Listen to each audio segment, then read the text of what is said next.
Hello, everyone, and welcome back to another episode of the Tetracast. This is RPG Site's weekly podcast where we get the site staff together to talk about our favorite genre of video games. I'm your host. My name is Brian Vitale. Joining me, we have Josh Torres, Unusually one hell of a week. Mikhail Mednani, I need sleep. James Galizio, Hey, folks. and Chao Minwoo. I need sleep too. Yes, we all do. No Adam this week. He just had an IRL conflict. So just the five of us holding it down, holding on the fort for basically this. We're recording this Gamescom weekend. So as we speak into the microphone, we're a few days removed from the big opening night live streaming event.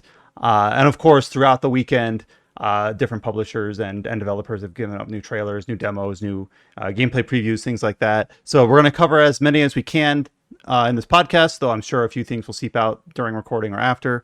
And then, of course, next week, we're looking ahead to things like PAX West, which is next weekend. And then, of course, a few weeks after that, we have TGS. So we're in that time of year. So that's exactly what we're going to be at this week. That's what we're going to be covering in terms of like on the news front, all the new trailers, a few announcements, things like that. I guess that's really it. Normally, I feel like I have more preamble than that, but no, I think we can kind of get right into it. Unless anyone has a big topic that they need to shut out right away before we get rolling.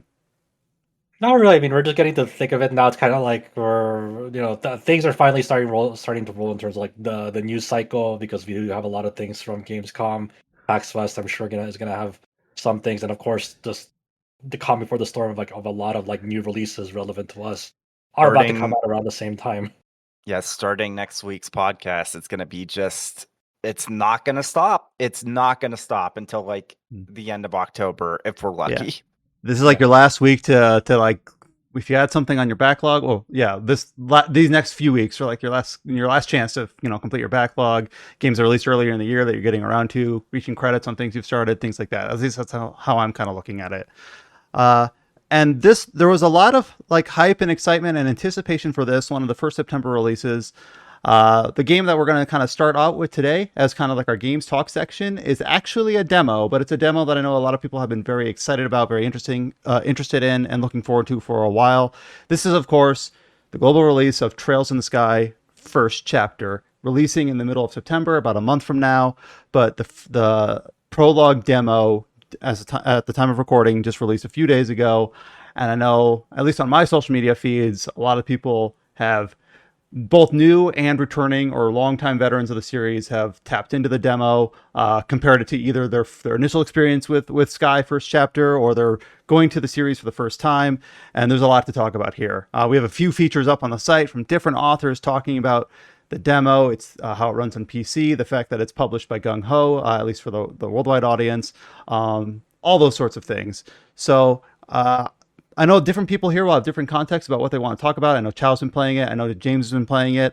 I'm going to give it to the microphone before we get into the demo itself, I think there is some news here too that I guess we should be upfront for, obviously, for the demo impressions, because at the same time that the demo dropped, they announced that this is coming to Switch 2 as well. Like a Switch 2 version is coming out, and they released details on like, hey, you could actually upgrade from the Switch 1 version to the Switch 2 version, like for $1, like it's like a customary fee for that. And obviously the Switch 2 version will have enhanced frame rate, better performance, and you'll still be able to use your Switch 1 card because it's like a digital upgrade for $1. So naturally, all the game data will be on that Switch 1 card. You don't have to deal with any game key nonsense that the Switch 2, some Switch 2 games did with their quote-unquote physical releases. One thing I want to mention about this is that this means that the Switch 2 version of the Trails in the Sky remake is going to be $61 versus Beyond Horizon, which is going to be $70. Yeah. Yeah, and to be clear, also the Switch 2 version is coming out after the release of like all the other versions, so it's not coming day and date with the other versions. That'll be is it sometime in the future? No, it's coming. No. You got wires crossed. They said that the North American Switch demo was going to be live at a later date, but the Switch 2 edition upgrade is at launch. Okay, got it. Thank you for the correction, because I know they announced that side by side. and it was easy to. And there's also a bit of confusion because the demo which you can download even in Japan right now is just the Switch 1 version demo. There's a very good chance there's not going to be a Switch 2 demo because like with Romancing Saga 2 Revenge of the Seven, which had its Switch 2 upgrade and they they push people to try the demo, that just has a Switch 1 demo. There's and since it's a quote unquote Switch 2 edition, which means it's a cross gen game with an upgrade path, I don't think we've seen those kinds of games which have a demo as well. So Yeah, I don't think people should expect a demo for this. But the silver lining to this situation is if someone has a Switch and a Switch 2, save data is going to be compatible across both versions. Like I do that with Story of Seasons Yeah. with Grand Bazaar right now, like in a preview sense, I can say that your save data is going to work across generations. There's no worry about like uploading to the cloud and then downloading it like through some separate app or whatever. That's going to be fine. We have no real details on what the Switch 2 version is going to bring because they haven't shown anything, but it's just confirmed to be there's an upgrade Yeah. path. So the people who already pre-ordered the like collector's edition or the steelbook edition or whatever, you can still keep that and just upgrade and play it or whatever. The one thing I'm curious about is like not to just derail too much in the tech stuff is because this game is going to be running off the Switch 1 cartridge. When you do the Switch 2 upgrade, how are the load times going to like compare to having the full thing digitally and stuff like this? Something Is it going to run off the Switch cart? Because isn't the upgrade pack basically downloading the entire game? Because it's only like if you get the Switch 2, like a Switch 2 edition on a proper Switch 2 cartridge where it has both on the same card. I'm pretty sure the way the upgrade pack works is it just uses the Switch 1 cart as a license for what's downloading the upgrade pack, which is basically a native Switch 2 version. So with Breath of the Wild and Tears of the Kingdom and like other games like that, it just downloads the upgrade separately. It's not the whole thing again. So it still uses the data from the original as well. Yeah, this is like a weird edge case with how Nintendo's implemented that because they don't like do it like Xbox where you have to just download everything for cross-gen stuff. This is something which like maybe we'll have to do some testing, and I'm sure people have already done that with like some of the cross-gen games on YouTube. Because there's like a difference even if you run it from the internal storage and from the SD Express card. But yeah, that's for another conversation. But yeah, there's no real information on the Switch 2 version except you can upgrade. It's $1 and your save will carry over and it's launch day. So yeah. Okay, got it. So thank you for the correction on that because they announced a lot of info at once during that night. But yeah, I'm curious about the Switch 2 version of Trails because one thing I did notice while watching Colin go through the Switch 1 demo a bit is that the PC version has dynamic lighting, like global illumination, and you can really notice it when you go from the Elias Highway to Mistwald, where it's like seamless transition. There's like no like pop in for like the shadows or lighting, but it's clear that the Switch 1 is actually using baked lighting because there is a very obvious transition on Switch 1, which makes sense because that would be a very smart optimization. But I do wonder if the Switch 2 is going to be baked lighting like the Switch 1 or if it's going to be dynamic lighting like I assume every other version of the game. Yeah. So yeah, we're getting into it now. In the middle of the week, like around maybe Thursday, I believe. Falcom and Gung Ho kind of surprised us. They kind of gave it the heads up like earlier this week, but we didn't really know until this week that they were going to release a public demo for Trails in the Sky, the remake, and for pretty much all platforms that it's going to be released on PC, PlayStation, and Switch. And you got to go hands-on with it. James, Chow, you played it. Mikhail, you played it for testing. I personally, like Brian and I are personally going to hold off on it until probably nearer to release date because it supports full data or save transfer from the demo into the full game. So maybe we'll get into it like before. Yeah, I'm totally willing. Like, I'm totally wanting to go into it because basically, just it's for the two people that don't know, it's the prologue. It's the entire first chapter. Sorry, you have to be careful how you word it. And to be clear, like the prologue section is still meaty. You're getting at least still like 5 to 6 hours of game, like in that prologue alone. It's still pretty a hefty demo. So I guess we'll go into it. Like first, James, you're the first one who got to see eyes on with it. You checked out the PC version. The first thing you notified us of it right away. You checked the PC settings immediately, and you're like, "Holy shit! I'll let you take the stage of like what did you find? Yeah. So I think pretty much everyone that has played Falcom games on PC had the same kind of concern when it was confirmed that Falcom themselves were working on the PC version of the Trails in the Sky remake, because it's like they haven't made a PC version themselves since 2008, like almost 2 decades. So a very reasonable concern that maybe there would be some growing pains. Especially since like every Falcom game of the last decades, PC version has been done by Durante and Studio PH3, which is the worst possible comparison you could make, because it's like, especially PH3's most recent stuff, they are like undoubtedly the best like company, like other like RPG franchises, fans of those franchises, they look at Falcom, and if they're PC gamers, they look at Falcom's releases and they're like, should have been me. Should have been me. Unfortunately for them, even though I wouldn't say that the Trails of the Sky remake's PC port is quite as good as Durante, I would say that it's worthy of being within the same conversation at least, because it is a really damn good PC port, and I am very happy that that it's turned out that way. It has native ultra wide support, it has HDR, it has Steam input support. You can set the buttons that you want separately, or you can just have it do it automatically, which means it also has Steam Deck button prompts. It all of the videos work on Steam Deck too. Like the opening works. It's like performance is good. There's really good scaling across the different presets. Like you can even notice that on Steam Deck. Like low, you can get close to 60 FPS, whereas medium, it's like closer to 45. At least in my experience, it's just I was not expecting a good port, let alone a great one, and I am so happy that I was wrong. Yeah, you can tell that like at least maybe Durante and PhD Studio didn't work directly on this part, but you can tell that Falcom at least took some notes of like, hey, this is what the modern PC audience expects in terms of features, in terms of like compatibility with ultrawide is very important. And of course, even getting like proper HDR support and making sure that like, hey, this thing runs well on handheld PCs like Steam Deck. So it's already like a step above like the average PC port, especially in this type of in this realm where like a lot of Japanese developed PC games even in the modern day like still are missing some features like ultrawide support, for example, is not as widespread among them as you would think, and they were just like, no, we'll do it, and a lot of people seem to be very happy. I've seen very little complaints about just the general state of the PC version itself, which is a good first sign, like a very strong first sign.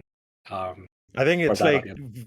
everyone went into this expecting like an awful PC port. Like my expectations were at rock bottom because, like James said, they haven't done a PC port in so long, and like I've played a ton of PC ports, and like frankly, most of them this year have been like kind of dog shit in many ways.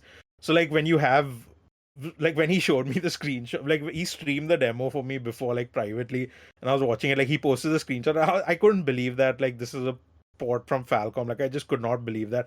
I have like a lot of minor issues, like because after looking at it, and I was like, is this like this feels like something which he might have consulted, like Falcom might have consulted PH3 on, because I had a similar thought when I played Disgaea 6 on PC, which got ported. Like it was like timed exclusive, right? It came to PC later, and I was like, this feels weirdly good for a NIS port. Like has PH3 worked on it? Because when you get a good port from one of these developers, you just expect that. But it has a few issues, like ultra wide support is there 21:9, but it doesn't actually like handle all of the UI correctly. It does some of it well, and then there's no 32:9 and all that. And one could argue that like this is getting into like niche edge cases or whatever, but the thing is, like, our standard for Falcom ports is literally at sky high based on what we've had. So I would say that this is a really, really good port, and it's like James said, like you can talk about it alongside the others, but it's clearly missing PH3's like their final level of polish, because there's some features like the show background music option is like that's missing. Don't expect that. But then there's no 16:10 support, like arbitrary resolution support isn't here. It's just like 16:9 from what I can see, or 21:9. That's it. You can't. The font rendering is also a bit weird. Where if you like look at the UI and the menus and stuff, some of the text is too squished together, and it doesn't actually scale correctly when you look at it properly. Like I think the font rendering is again something which is not treated too well. But again, this is far above what I expected. So like I'm halfway nitpicking and halfway a bit disappointed, but overall I'm just like as another example, Death End Request Code Z is coming out on PC in a few days. The embargo for it lifted last week. I just got access to the game a few days ago. That PC port literally just lets you choose resolution. That's it. You can't change anything else, and it's capped When at you brought up 1080p. Code Z or whatever that is, I was like, oh, like you better not be saying that that's going to be like this surprising immaculate port, because that would have been out of nowhere. Idea Factory never has good PC ports. Never. Yeah, like I feel like Senran Kagura versus Neptunia is the only PC port by them which I played, which was a bit impressive, but maybe I'm misremembering. But yeah, like that's the stage where we're at right now. When you have like, like Josh went in depth with his stuff with Wu Chang on his PC in his review. Like, game is really, or was really good, I should say, but the PC port is just not acceptable.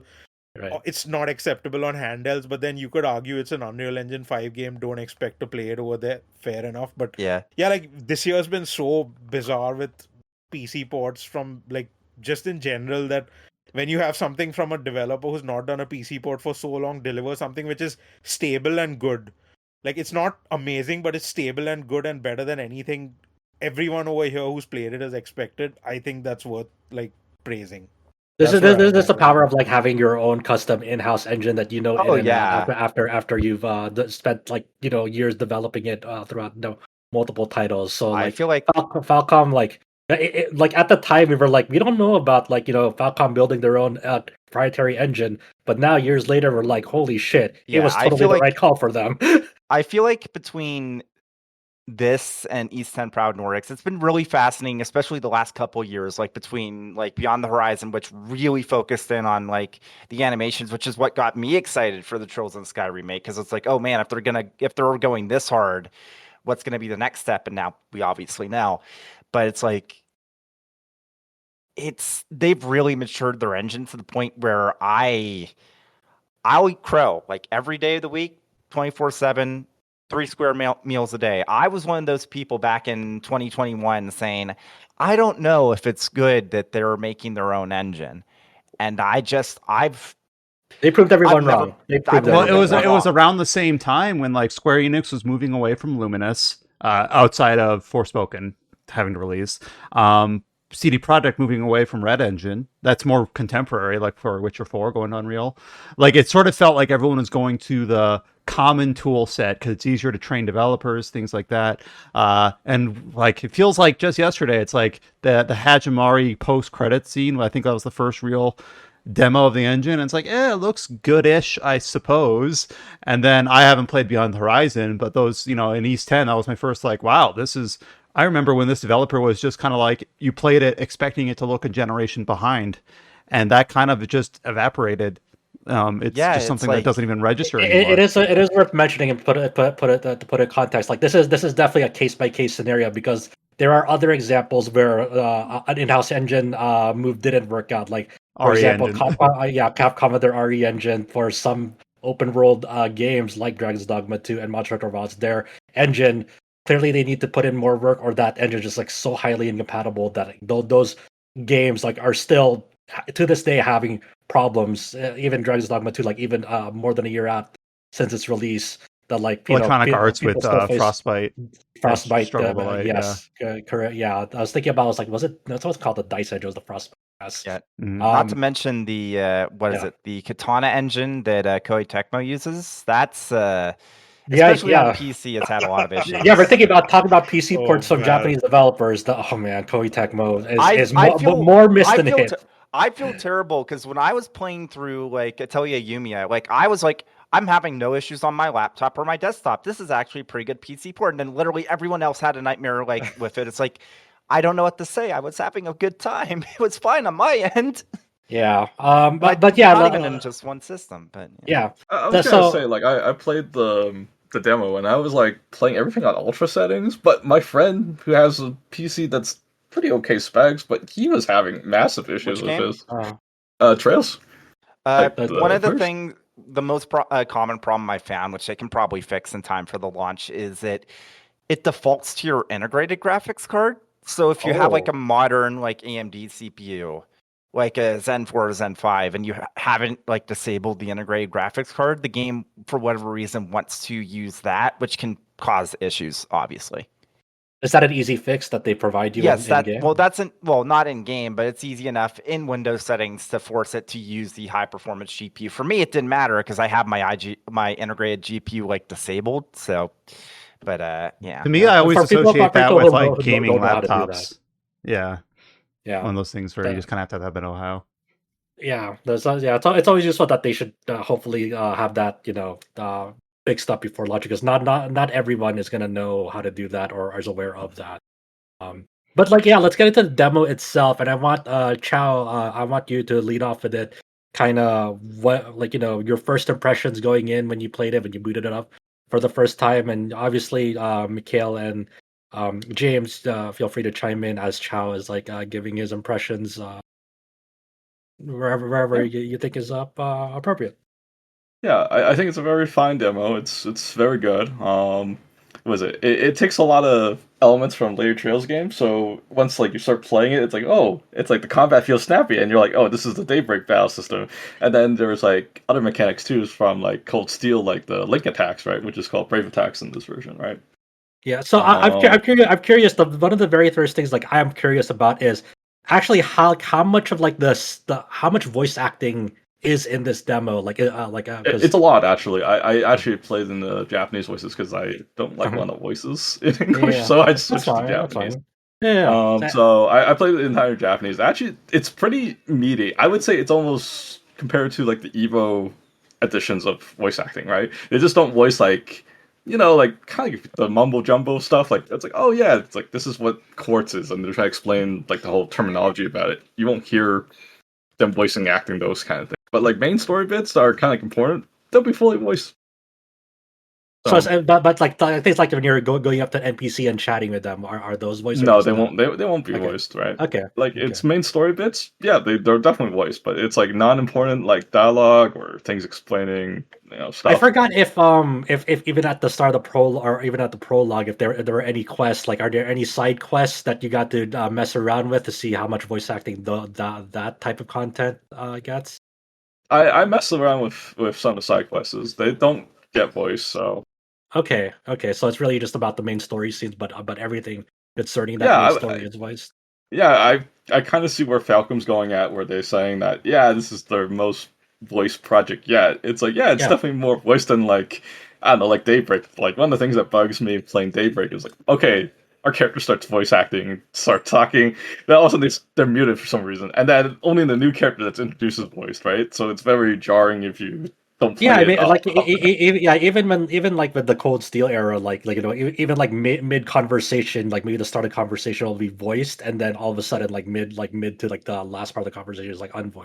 And obviously, Reed himself, like never, like in the Japanese at least, didn't get as much voice acting in Japanese. Obviously, the English dubs had more voiced Reed bits. Yeah, I think it's a very bizarre decision. I think you should like voice the entire scene instead of like voice halfway through the scene and then voice the rest of it, right? Yeah. How What can about you you, James and Mikhail? When you just general, like, when you booted it up, like what were your first thoughts? Obviously, you guys have especially James experience with the original game. So I think the first thing I thought was so I liked how Trails Through Daybreak and especially Trails Beyond the Horizon looked for a Falcom game. Always that qualifier. Yeah. This is the first Falcom game I've played since Ys 8 on the Vita where it's like, wow, this looks good. No qualifiers needed. The animations are so good. Regular craft animations look better than S-Crafts in pretty much every other game in the series. It's crazy. game just looks incredible, like visually from an aesthetic standpoint. It's like it has a really good art style. The animations are really nice. I love the new arrangements of the soundtrack, and I do appreciate that they also give the option for you to use the original soundtrack and the Evolution soundtrack as well. That's really nice. I know some people that genuinely do like the Evolution tracks, even if it's not for me. It's like It's good that they gave you the option for sure. Like more options is always nice, especially music selection in that regard. But it's tempting not to just stick with the new arrangements because the new arrangements sound even fantastic. Like some of the YouTube uploads already ripped like the music. It's like, oh man, they really struck like a nice balance between keeping it faithful but still freshening it up without changing the core and identity of the track. Yeah, and it's cool. Like obviously they have like that the battle music has two arrangements now because you have the real time version and then the command battle version of them as well, which is always cool. And as you mentioned about the animations, like there's a fine level of small paying attention to small details in the even the craft animations. Like I know the Dengeki stream showed off like Olivier's um um craft animation. It's him twirling the bullet between his fingertips before like firing it off. And like that's fucking awesome. It's like they didn't have to do that, but that's a really really good close small detail that like you decided to add on to it. Go on, Mikhail. I'm not sure why they like name the Evo version as customized, though. I feel like that's an error which might get fixed because like obviously I don't speak Japanese, but like when I just use my camera to translate what it said in the Japanese language demo, it's just arranged. It said arrange. Yeah, so I don't know what led them to put it as customized, but I just want to say one more thing about the Evo soundtrack is I know the Evo soundtracks for like some people really hate them and all, but I think for at least FC, the Evo soundtrack is good. SC and third, I would not bother with it based on the Evo soundtracks I've been like listening to for a long time. But I think in FC, like you can't go wrong with either of these three soundtracks. Like they're just all three of them so far are fantastic. The one thing I really, really do not like is they changed Estelle's line where she says, "Why is my present a boy?" and it just says, "Who is this boy?" That's the only thing I will not forgive them for. Everything else is... it has a different localization. We do have to talk about the translation stuff, and it's one of those things where I think the core of the translation is fine in a vacuum, except for those weird issues like customized, which does make me wonder. I did try to put like the original Japanese into a few like MTL sites to see, is there one of these that gives you customized? Because that was like my first immediate thought, as I'd imagine most people would think, because it's so weird that it's like, okay, how do you even get that? A native speaker isn't going to get that. But I don't know. I wasn't able to find anything.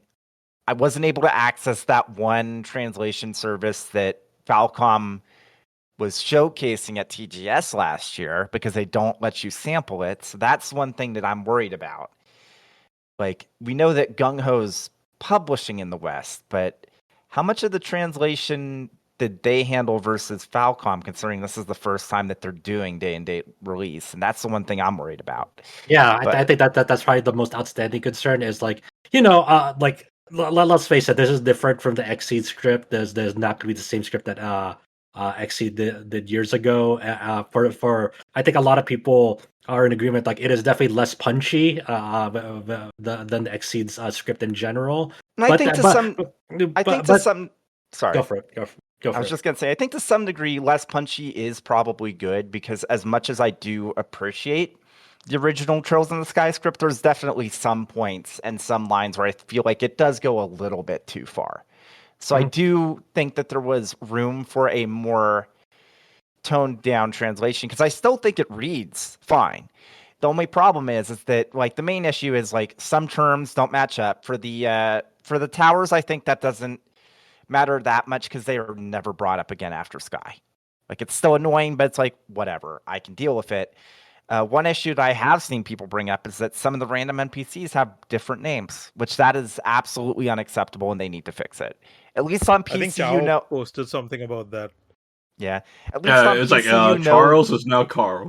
Yeah, I know at least on PC, people will probably do a patch within the first couple of days that fixes the NPC names, but it's like on other platforms, it's like Gung Ho, You follow us on Blue Sky, so I know there's a chance you're listening to this. You have a month.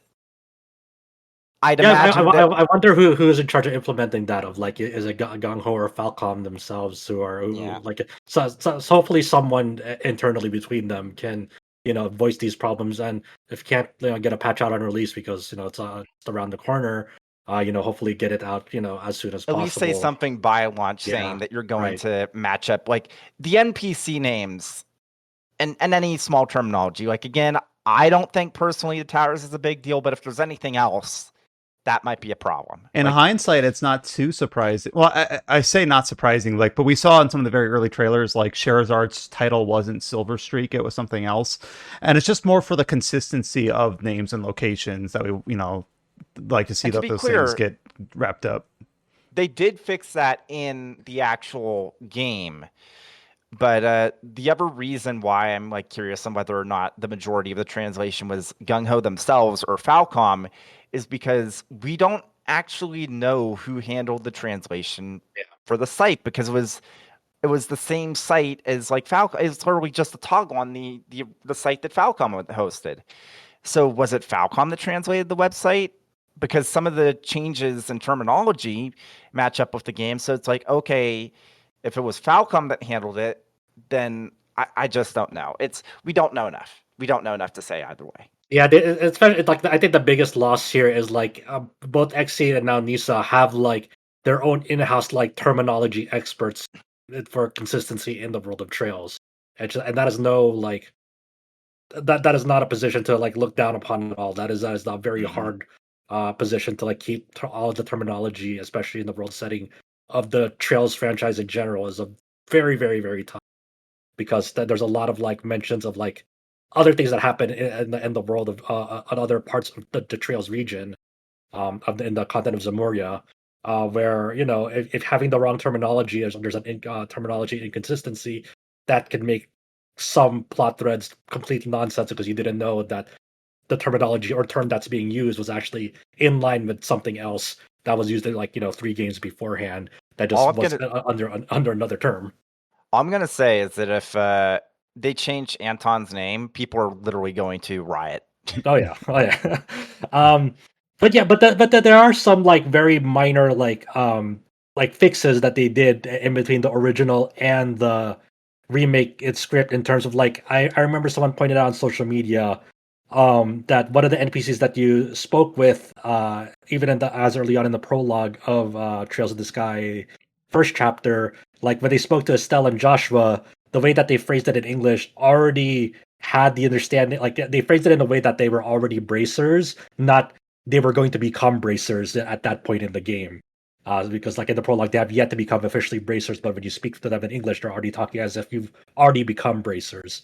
And they rectified that phrasing in the remake. So even small things like that make a difference for people who really pay attention to that stuff, because for a lot of players in these games pay attention to the actual NPC dialogue, because they change over the game, and a lot of them have their own mini stories that people like to keep up with over time. Yeah, and again, I do want to say that in a vacuum, this translation is fine. It's again not as punchy, but it's fine.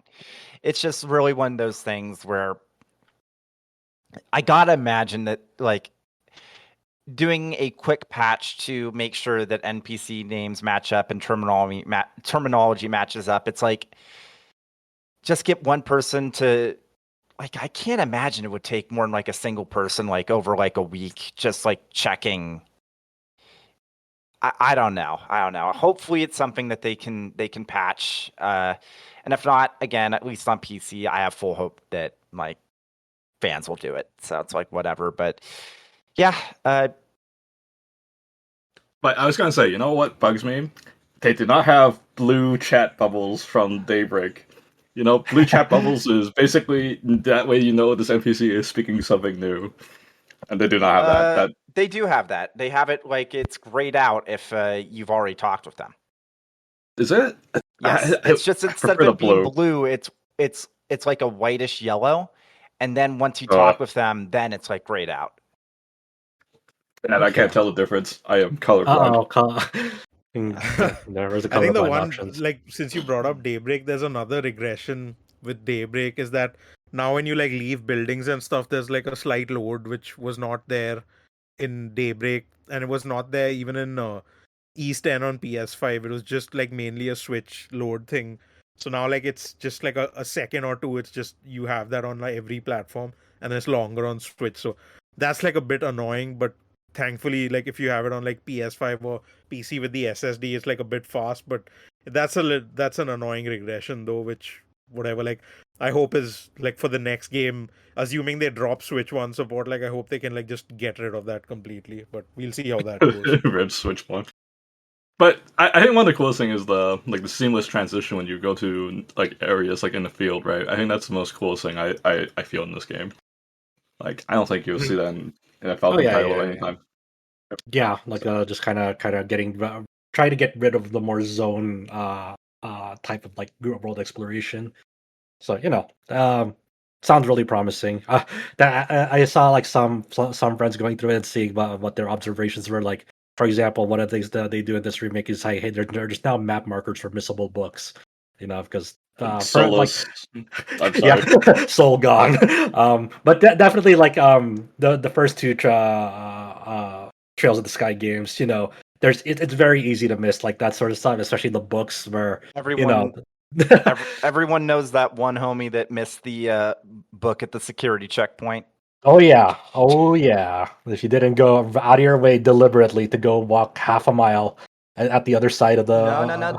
The other one where it's like, oh, you walk in, you have a cut scene, and if you do not talk to the one guy right then and there, okay. if you walk out and then walk back in, then you can't get the book. It's gone forever. You are not getting that ultimate weapon. Yeah, that's true. It's like you're not allowed to go back once you enter past the gate. But it's bad, but I don't think it's like Tales of like Vesperia bad. It's completely like you're like off track.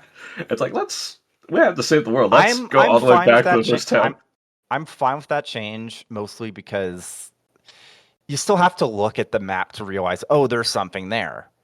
It's like you have to see the mini map. It doesn't just straight up tell you. It's just like you have to like scan to pay attention.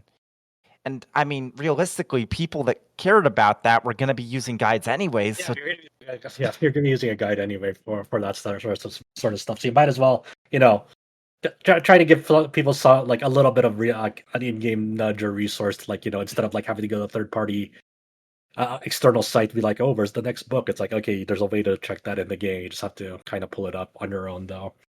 One thing I do want to say that I noticed that was new is that there's new books this time because you can actually find a diary for like the kid Luke, I think, that you rescued from the tower. Diary. Yeah, you read it and it has like this whole thing about why of him like writing about pretending to be a bracer and people being pissed off at him like getting in trouble. It's really funny. Okay, interesting. Yeah, that is pretty new. It was really cute. It genuinely and the fact that there's already like new stuff even in the prologues, like okay, I'm excited for more. One thing that's scary, like actually scary, is people notice that like so the bracer points for the best rank in first chapter of the original was 290. It is now 350. Which implies there's a lot more side quests and there's a lot more side quests. Look, with data mine the game, I'm sorry, data mine the game, and we have 70 free quests, 44 books. Oh wow, he's spilling all the tea here. How many quests were in the original first chapter? I think it's like 40 something. I don't know. It's like, God, we're including the story one. Like this is like it doesn't say like because even story quests are sort of quests too. Are counted as quests, yeah. So I don't know how this breaks down, but there's 70 free quests apparently according to the data mine, and it's like, am I breaking embargo? It's like I don't even have the game. The game's not even. I mean, you data mined it, we're not the cops, we can't judge. Oh, I'm sorry, guys. But yeah, that's what we just said. There's 70 free quests, so it's like surely there's definitely new quests in there, surely somewhere, right? So I mean, unsurprisingly, there's gonna be new stuff added to the remake. Like everyone already expected that. That's not like a crazy revelation. Well, the amount we have yet to see. No one really knows. So I looked up a list of quests in the original, and it was 66. So there was like 7 new quests. Wow. So well, on paper, yeah, based on like our very very very preliminary findings. Yeah. We'll see how it actually shakes out in the final game. Yep. But yeah, I mean, uh, overall, this was very important for Falcom because the best way to kind of get a new audience is hey, make people give people a free way to try out your game.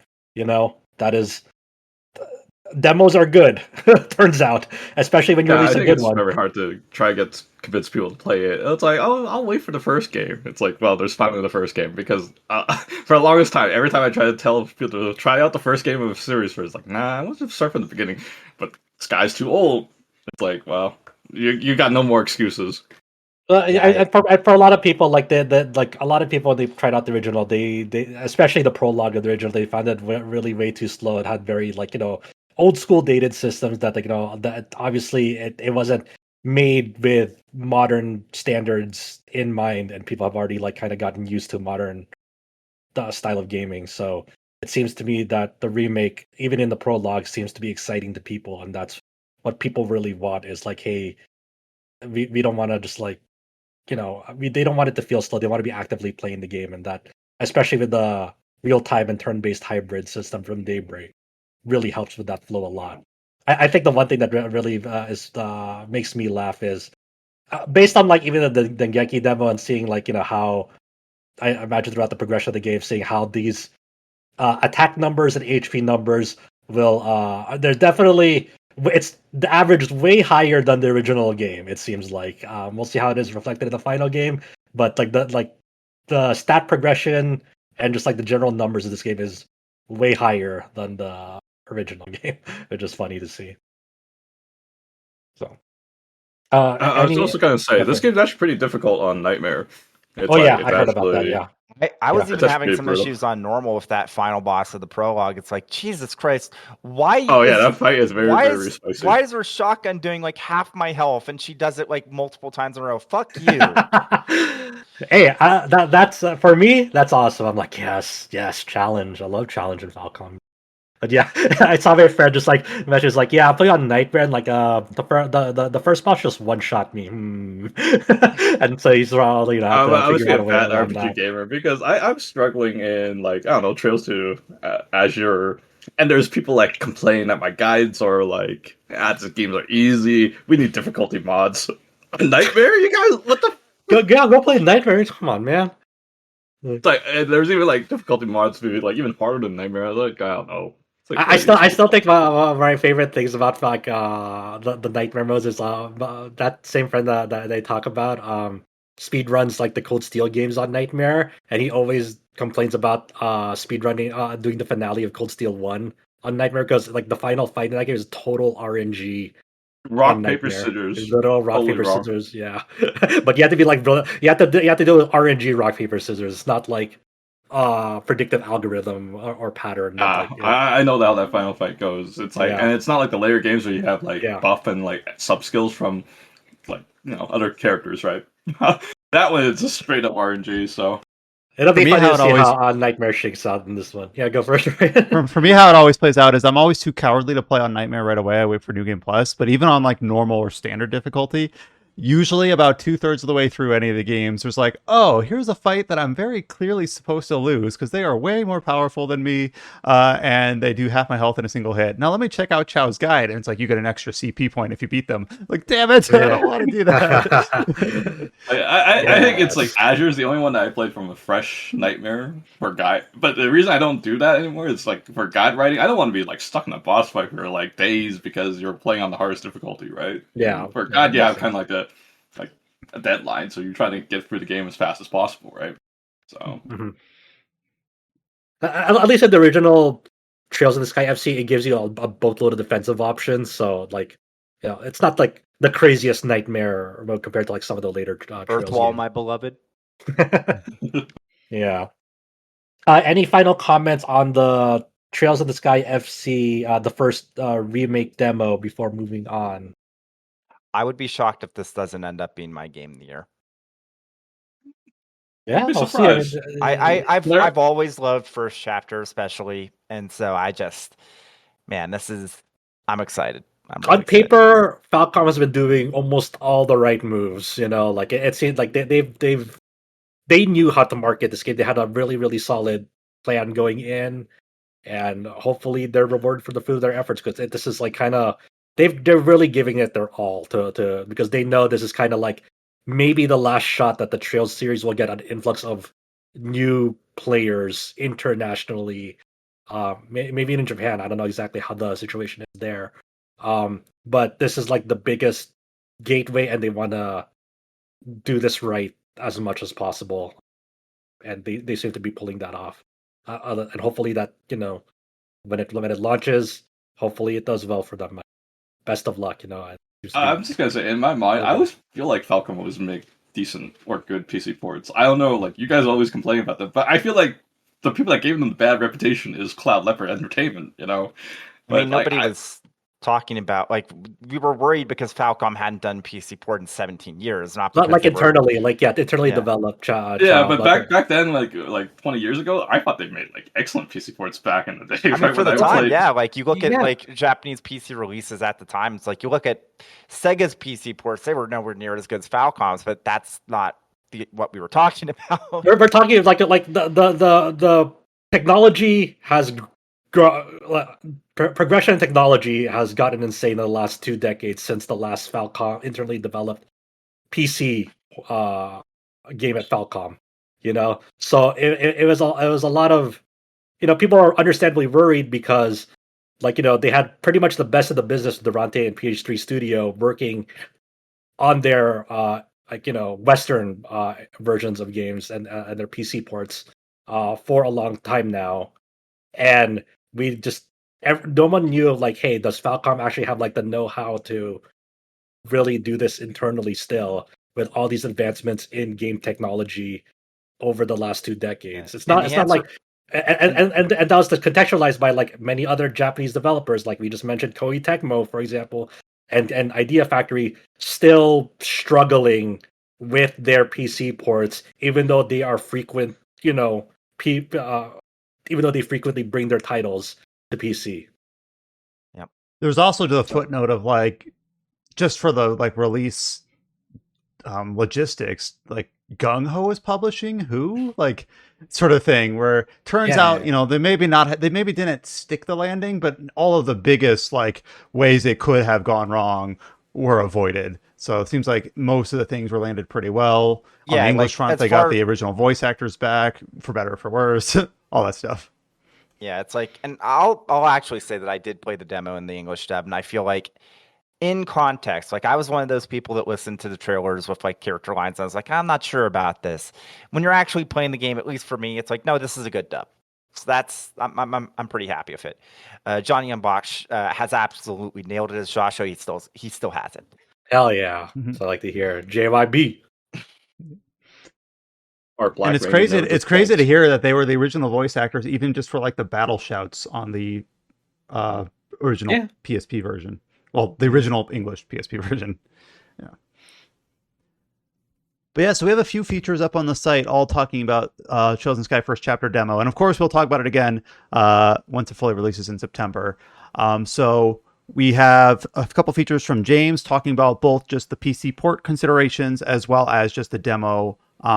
Like the type of remake that we never thought we would get. It showed up unceremoniously in a Nintendo Direct a year ago, and we're like, wait, what is coming out? Like, and it was rumored before then as well. Yeah, Mikhail, it's rumored, like the thing with Chosen Sky for me, it's like I was the one that was catching those hints years ago. And I was like, I don't know, guys. I think they're remaking the trilogy. And people were like, now you're reading too far into things. And it's like, seeing that I was right and seeing them deliver such a like impressive remake, it's like, fuck yeah, dude. Yep.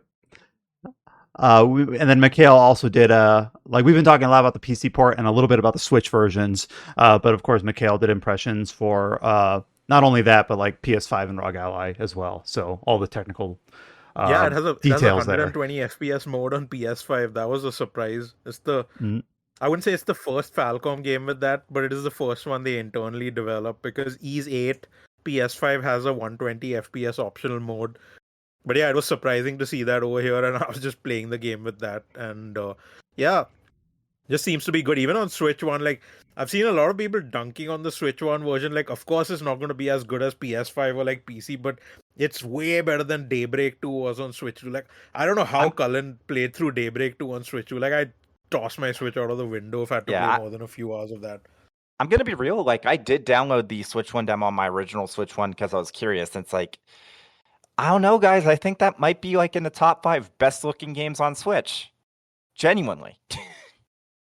It's really funny nice. to imagine when this game was first revealed. It was only coming to Switch when it was first announced. Then they added on the other platforms like several months later. But this was like previously initially announced and revealed as a Switch exclusive. So I was like, huh. But that weird. trailer is absolutely not Switch footage, the original one. There is no chance that. Like, when I played the Switch game and I booted up, I was like, yup, they showed PC or PS5 there. That is not how the Switch version looks, even at its best docked. So yeah, that's funny looking back now. Well, I think we kind of figured that it probably wasn't Switch exclusive, because usually when Square Enix or other publishers use the Nintendo Direct to showcase their games, they immediately, like within an hour of the broadcast. Yeah, that's exactly what I was getting to. Is like within an hour of the broadcast, usually on their own channel or whatever, or they do a press release and say, "Oh, it's also coming to other things." And that didn't happen here. We're like, "Is it what? It's a new publisher? What does that mean?" So yeah, it's really cool that it's been a quick year and a half going from rumors to announced to surprise there's a demo to wow, everything is coming together pretty damn well. And we're excited to see it release in full in under a month. And I moved the topics around here just to talk about a related, while we're on the Falcon boat, I figured we'll just bring this up next. Those that have been following, I know at least James has brought it up, I think, in previous episodes of the podcast, as well as anyone who follows him on Blue Sky. He's been playing through Proud Nordics and gave some impressions on that. We did finally get the announcement for the global release of Proud Nordics from NIS America. Will be launching in the West in 2026 for Nintendo Switch 2 and PC. Oh, wait, let's see. Only those two? I'm sorry. Yeah, no PS5, which is weird because I heard some things implied that there was some work that was happening on a PS5 version. So I guess not at launch or something. I don't know. So my speculation with this is there are like a few possibilities. One is they can't announce PS5 if it's being done by Falcom, because Falcom potentially could reveal it during their financial thing in December or November, whenever it is. And then NIS will just be like, oh, we're also bringing that over when we localize it. When I heard, and I'm not going to say anything specific, but from what I understood, whatever PS5 version, at least I did not hear anything about a PS5 version being internally developed by Falcom. If that is a new development, then that would make sense. But when I heard stuff about this announcement ahead of time, the understanding to me at least was that they were also porting it to PS5.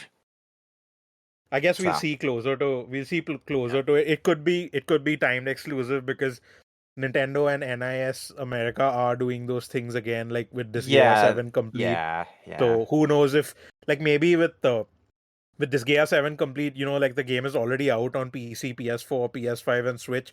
So maybe they thought doing it isn't going to affect stuff much. But with I don't think, like, maybe NIS didn't think they could rock the boat too much with the Falcom game, because that would really, really annoy people if they did that. That's just my speculation. Oh, well, the reason I could totally see them being like, we have to do this on PC because otherwise people are just going to patch the script into the Clouded Leopard version. We're going to lose sales. Oh yeah, that's a really good point, because like I know a lot of people who have just played Kai no Kiseki like that. Like obviously I just played the Asia version with whatever languages were on it when I was writing up my impressions of the port, but there are actually people who now just that we mention it like that, I do think that might have been what happened. I wouldn't be shocked if it wasn't for that little wrinkle that they would have done just the Switch 2 version and then later on PC and PS5. Yeah, that's a great point. I never even thought about that, because there is a group of people who will not bother with this if they can get another version. And if you can buy it legally, I mean, it's yours, so whatever. Let's do whatever you want with it. But yeah, that's a great point. And yeah, it's not on. They haven't mentioned anything about an upgrade path or anything really. Like the Clouded Leopard Entertainment version gives you a complete your bundle discount on Steam if you had their version of East End Nordics. I think it's 34 or 38% to get the discount on the new purchase, and there's a bundle for both of them together for whatever reason if you wanted. I don't know why you'd buy the old one, but yeah, they are doing that. They haven't done anything for Switch to switch to from Clouded Leopard Entertainment, but I guess we'll see what happens closer to launch. I just wonder if NIS is clubbing things too much because January is Horizon. This is early 2026, so I assume it's going to be before the financial in March. So like that's pretty close, and I don't know, like Falcom fans likely would want to buy one of them for sure. I don't know if E's Proud Nordics is going to be the one people buy unless they play on Switch too. Yeah, and and I guess I'll talk very briefly because I did speak about my impressions on the Switch 2 version of Proud Nordics like earlier, like a couple of weeks ago. Yeah, so I was kind of waffling. I wasn't sure how exactly I wanted to handle my impressions because it's like I basically did a review for the Japanese version back in 2023. Then we actually did the proper review. Adam did it for the localization. It's like I'm not gonna do another basically import review. That doesn't make any sense. So once the actual Western release got announced, I was like, actually, this makes sense. Talk about what's new so people know what the hell they're even getting with this upgrade and whether or not it is worth waiting for it. So that's the angle I took. And I think that it came out pretty well. So, yeah. Again, If you listen to this podcast, you kind of gave your impressions, but you can think of this as a write-up of those, because we kind of heard you give your impressions as you were experiencing the game. You were still playing through it. Yep. You talked about the new islands, the how it had like a higher fidelity of assets, how a different environmental like vibe. And now that you've played through it, you're able to consolidate your thoughts and write it up and put it up together as like an op-ed on the site.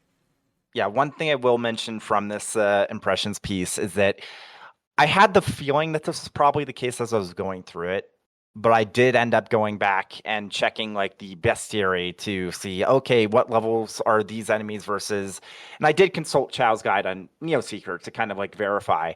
The whole game has been rebalanced around the understanding that players are going to play the new content. The final boss is a higher level than the original game's final boss. So it's one of those cases where it would have been hard to do it as DLC since the whole game has been rebalanced. It's like, frustrating. So what you're telling me is don't do a guide because I would have to rewrite the whole thing. Yes. Hey, thanks, Chow. Thank you for your old data. Job I'll security. Bring up that I updated my Ease series switch to backward compatibility thing to just talk about Proud Nordics over there because like I did talk about East End base game over there, so I was like, may as well just update my stuff over there. It was a bit longer than I expected, but yeah, fantastic port. Like we've said this before, said this to James in private. He said that to me also. This is easily like the biggest glow up from Switch to Switch 2 like we've seen so far. At least like I've probably like tested like hundreds of games now on and off. But yeah, like this is insane. Like going from what is it like 600p 30 with some drops to like straight up offering a 120 FPS mode, like just massive with lighting improvements and all. Like that's not something which you take for granted now. It's not just the same game running at higher resolution. They actually did improve a lot of the visuals and stuff. Yeah, it's one of those things is still pretty bad, but yeah, it's just a massive upgrade. I will say that the draw distance is a lot better in the quality mode. It's still not perfect, but it's a lot better than the performance mode, which I did end up actually finishing the game in the quality mode because one thing that I did notice is that the new content, you're basically going to be at around 60 FPS anyways because of like a CPU limitation and new stuff. In which case, it's like I'd rather do the quality mode because it's going to perform about the same, but it's going to look a lot better. And that sure is how it felt. So, yeah. Makes sense to me. Hopefully all the features and improvements that they made for the base East 10's PC version just are kind of there day one on Proud Nordics' PC version. I don't know what would bar them from making that a reality. I have to imagine that Durante and Page 3 Studio are working on Proud Nordics as well. They are. It's confirmed. So hopefully, like it's early 2026. Hopefully, around the time I'm able to interview Durante again, because those have been really good fun to do. So hopefully I can keep up that tradition. I would wonder. I wonder if there's any way we could track that Falcom to talk about how they've internally developed the PC version of the Trails of the Sky first remake. Josh, What's up? Tokyo Game Show next month. That's true. You should go track that. Go track them down. Yep. Well, that kind of covers us, I think, for our big Falcom corner. I'm just making sure we don't have anything else Falcom snuck in later in the headlines. But we do have a handful of other articles, like features, op-eds that are up on the site this week. I know some of these are coming from James's trip. You were able to partner with Bandai Namco to get some preview opportunities. But before we get into that, following up on a topic that we did broach last week about the upcoming, I hope I get the letter right, Super Robot Wars Y, which is the one coming out at the end of this month. Josh talked about his time playing some previous games in the series, and you wrote up a real big op-ed for Super Robot Wars Original Generation about the original generation saga. Now, remind me what this is and the context behind like your write-up, and then how it relates to, or if it even does relate to the upcoming release at the end of the month. Yeah, I mean, this doesn't. I guess it tangentially relates to Super Robot Wars Y in the sense that, like, I even say at the beginning of the op-ed, like, whenever a new SRW these days gets announced, I get really mixed feelings about like how I feel about it, because the original generation series is, you know how Super Robot Wars is usually, it's the crux of the franchise, the thesis of this franchise going on for 34 years now is, hey, we're gonna get really popular mecha series together and just have that and like facilitate this like official crossover series. Even before crossovers were like now a phenomenon in games, that we see a lot of collabs and everything. Like this is maybe one of the longest running collab series, because this is where you had Gundams and Mazinger and Getter Robo all coming together with other popular anime series over time, like Evangelion. You had Gunbuster, you had Aquarion, Macross. Just throughout, like, you know, the different titles were featured in different games all throughout the over 3 decades of this. But within that time frame, there was a point where they wanted to create their own universe that didn't have any of these, only had original characters. Um, and so that's how the original generation series was born. It's like, hey, let's we want to get creative in what we want to do and not adhere to any other intellectual property on this, and have full ownership of this, like these characters and this world and this setting. So that's how the original generation series was born. And I mentioned, and I go give a very thorough timeline of it in my op-ed here about like, hey, this original generation, like, it was also a weird crossover in its own right, because they're like throughout many SRW games that have just the letter, like, you know, V, X, Y, even A, and etc. Z.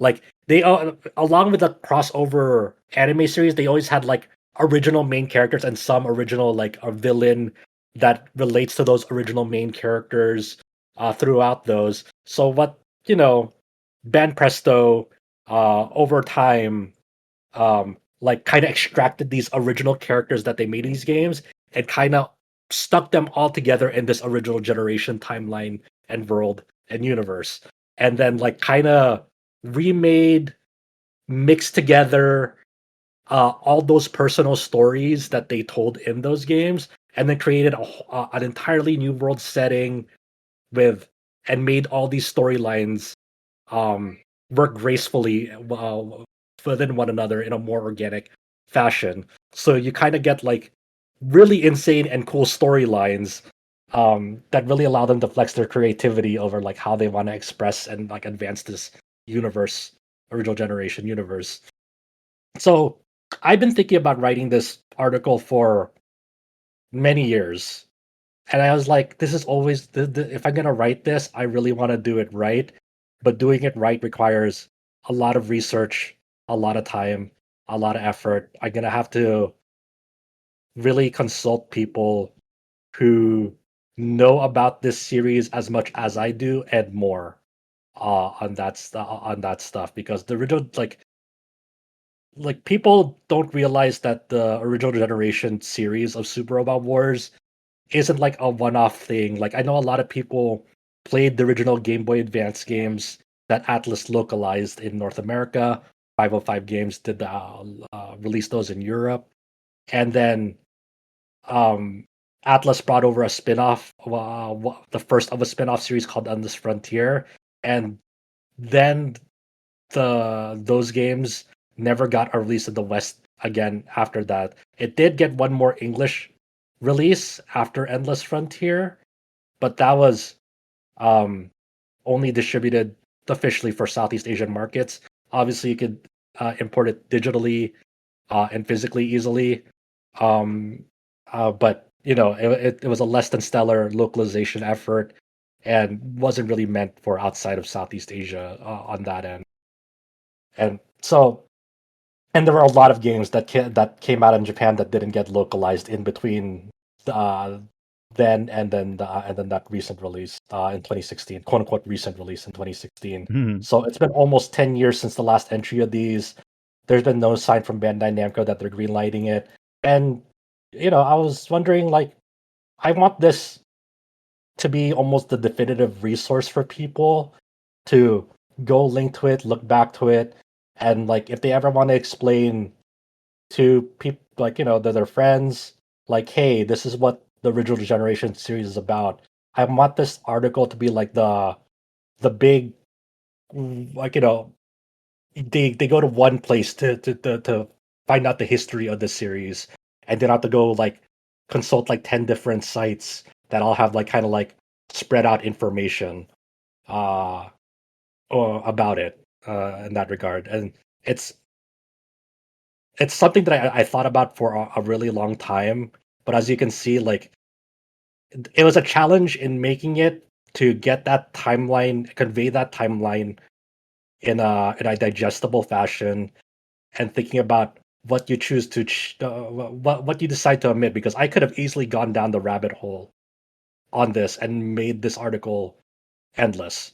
Like people were like, "Why didn't you talk about this character? Like this character backstory, and then being the only one of this character's universe that like canonically like dimension travels, time travels. There's no other copy of this character in any of the other universes. So it's a secret character." I'm like, I could have gone down that rabbit hole. I could have, but that would easily lose people.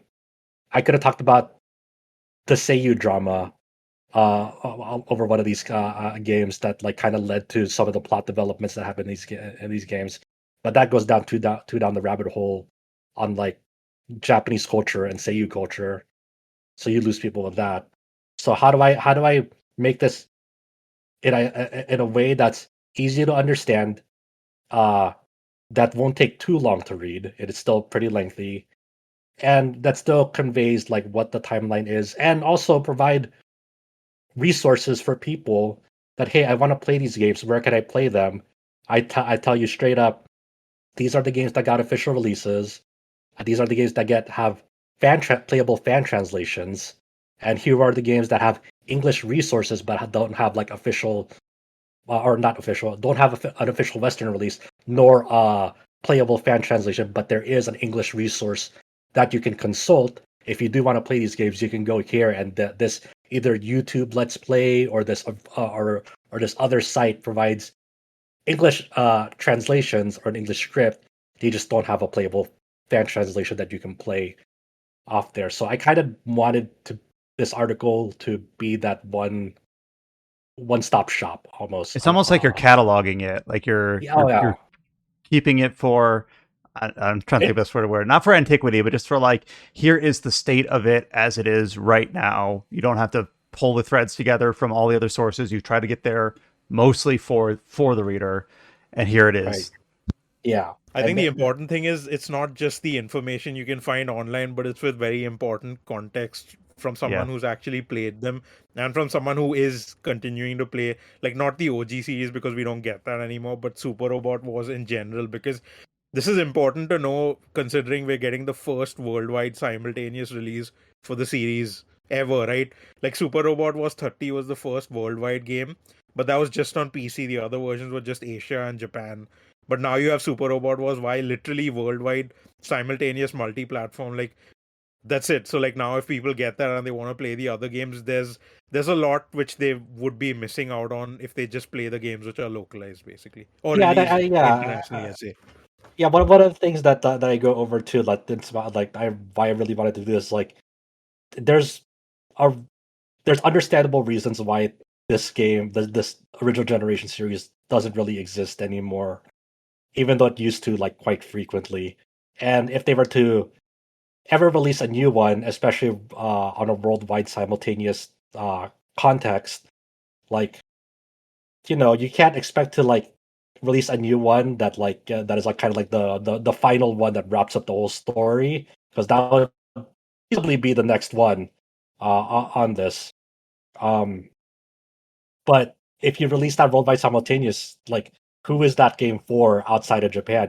Like, a lot of people don't know these games, won't be able to catch up on the story, and even the entry that came out in 2016 had, like, literally, like, hour-long recaps of story summaries, in English, but it wasn't, like, localized well in English, but still sort of readable. But it's definitely not the ideal way you wanna get caught up in this story in terms of, like, just learning about this, because these games are freaking fantastic, but it's really, really inconsistently released in the West. Um, so for anyone who is curious about that, just, like, in general, just kind of like, hey, you are interested in the legacy and history of it. Um, I try to read this, or I tried to write this in a way that, like, even people who don't know the series at all weren't aware of this series at all. It's still like, you'll still it's still easy to read. It's still easy to follow. Um, in that regard. So, I spent a lot of time, a lot of effort on it. I'm very grateful for everyone who already read it and provided nice words and kind words and feedback um, on it, because it is definitely an article that means a lot to me. And it was not easy to write. Well, I feel kind of bad because when I saw this, I am not someone like I'm the person you're just describing, someone who doesn't really know Yeah. the series that well. And here I am talking about the game that's releasing in August. I didn't realize, well, it is August at the end of the month. I didn't realize, like, original generation. I know I've heard you talk in the past on previous episodes of the podcast about the original story characters and all that. I presumed that every game entry had some original content in it in term that tied to this what you're talking about here, but I didn't realize it was like a separate line of releases Yeah. that had stopped Mhm. since 2016. So my mistake on kind of teeing you up kind of poorly on that. No, And, you're right. yeah, You're I fine. learned Yeah, something it's today.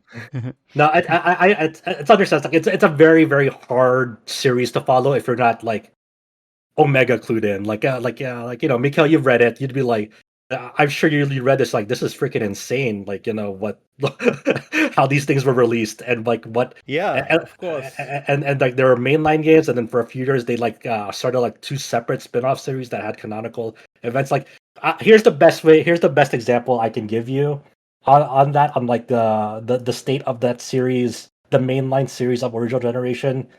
When that 2016 entry came out, I gave I the closest parallel you'll find in games in that is, like, imagine if Falcom's Trails series stopped getting regular English releases after Trails in the Sky SC. Multiple years passed by of all the other Trails games after SC coming out only in Japan, and then somehow the next one to come out in English is Trails into Reverie, and that's it gets an English release, but it's only meant for Southeast Asian markets. It's not like a release that's meant for, like, worldwide simultaneous distribution.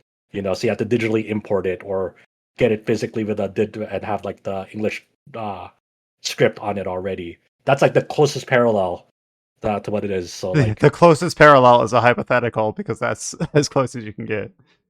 It's yeah, pretty crazy. but it is a fascinating, unique, messy situation. and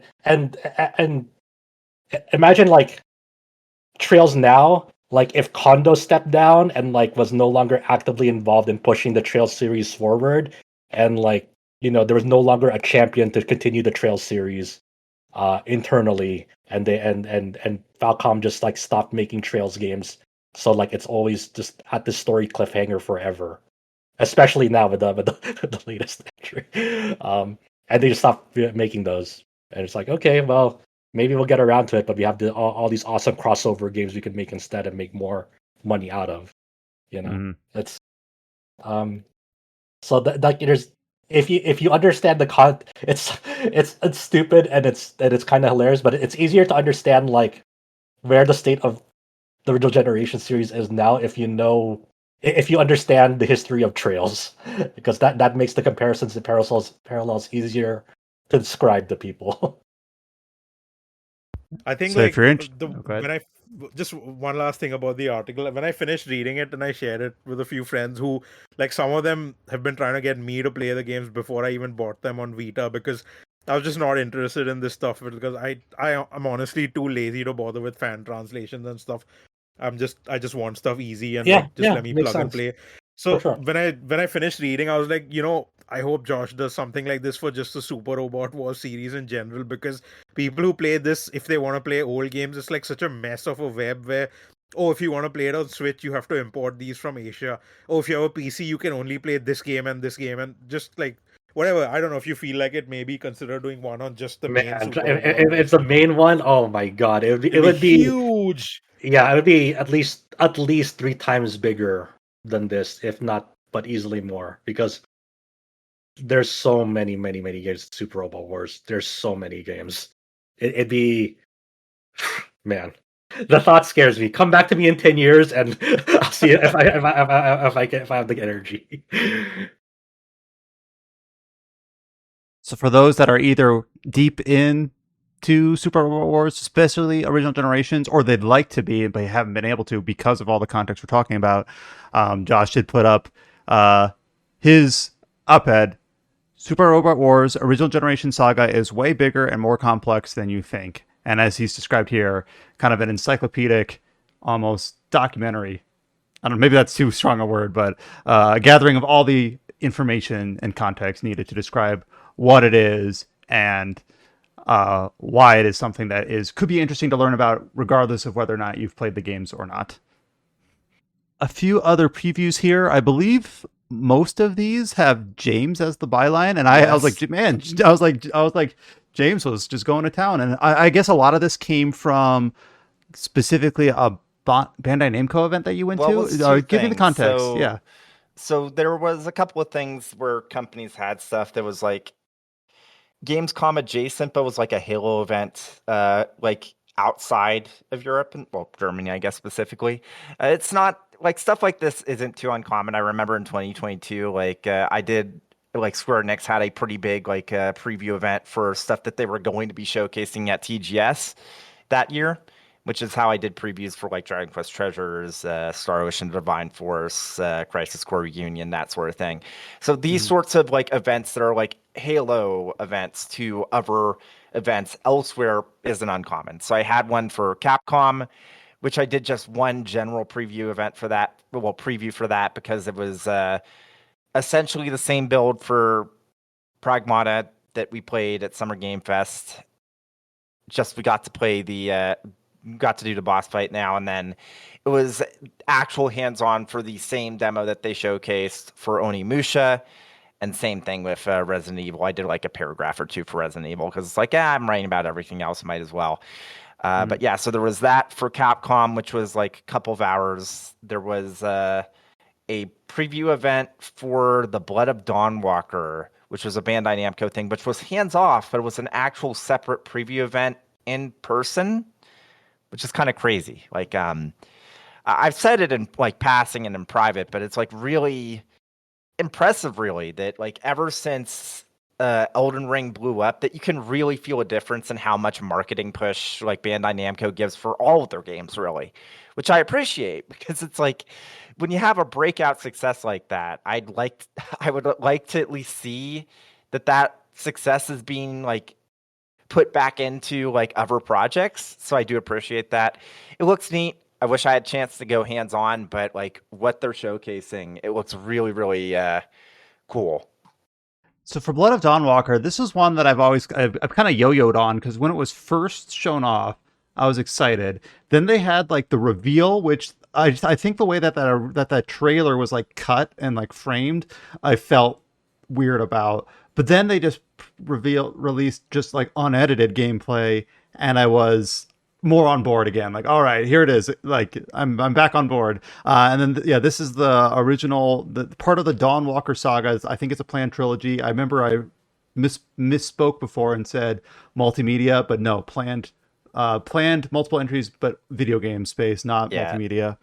And it's Rebel Wolves, which is a bunch of ex CD Projekt Red folks. Exactly. So it's like I was going to say, people like, that worked on like the Witcher series, like even from the original, like the director like was originally a programmer on Witcher 1, and then was like, I think he was a director on Witcher 3 and Cyberpunk. I don't know like what specific director, but it's like I'm really like down for what they showed, because it was like an hour, like it was hands off, but it was like a very extended like live gameplay demonstration.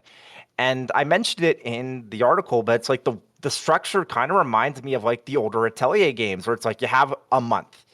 And the way it works is that Cohen is a Dawnwalker, which means that he's a vampire, but only at night. And in the day, he can still like do whatever. And the way the game works is that as you're going through quests, like time is passing, not in real time, but as you're completing quests. So it's like, okay,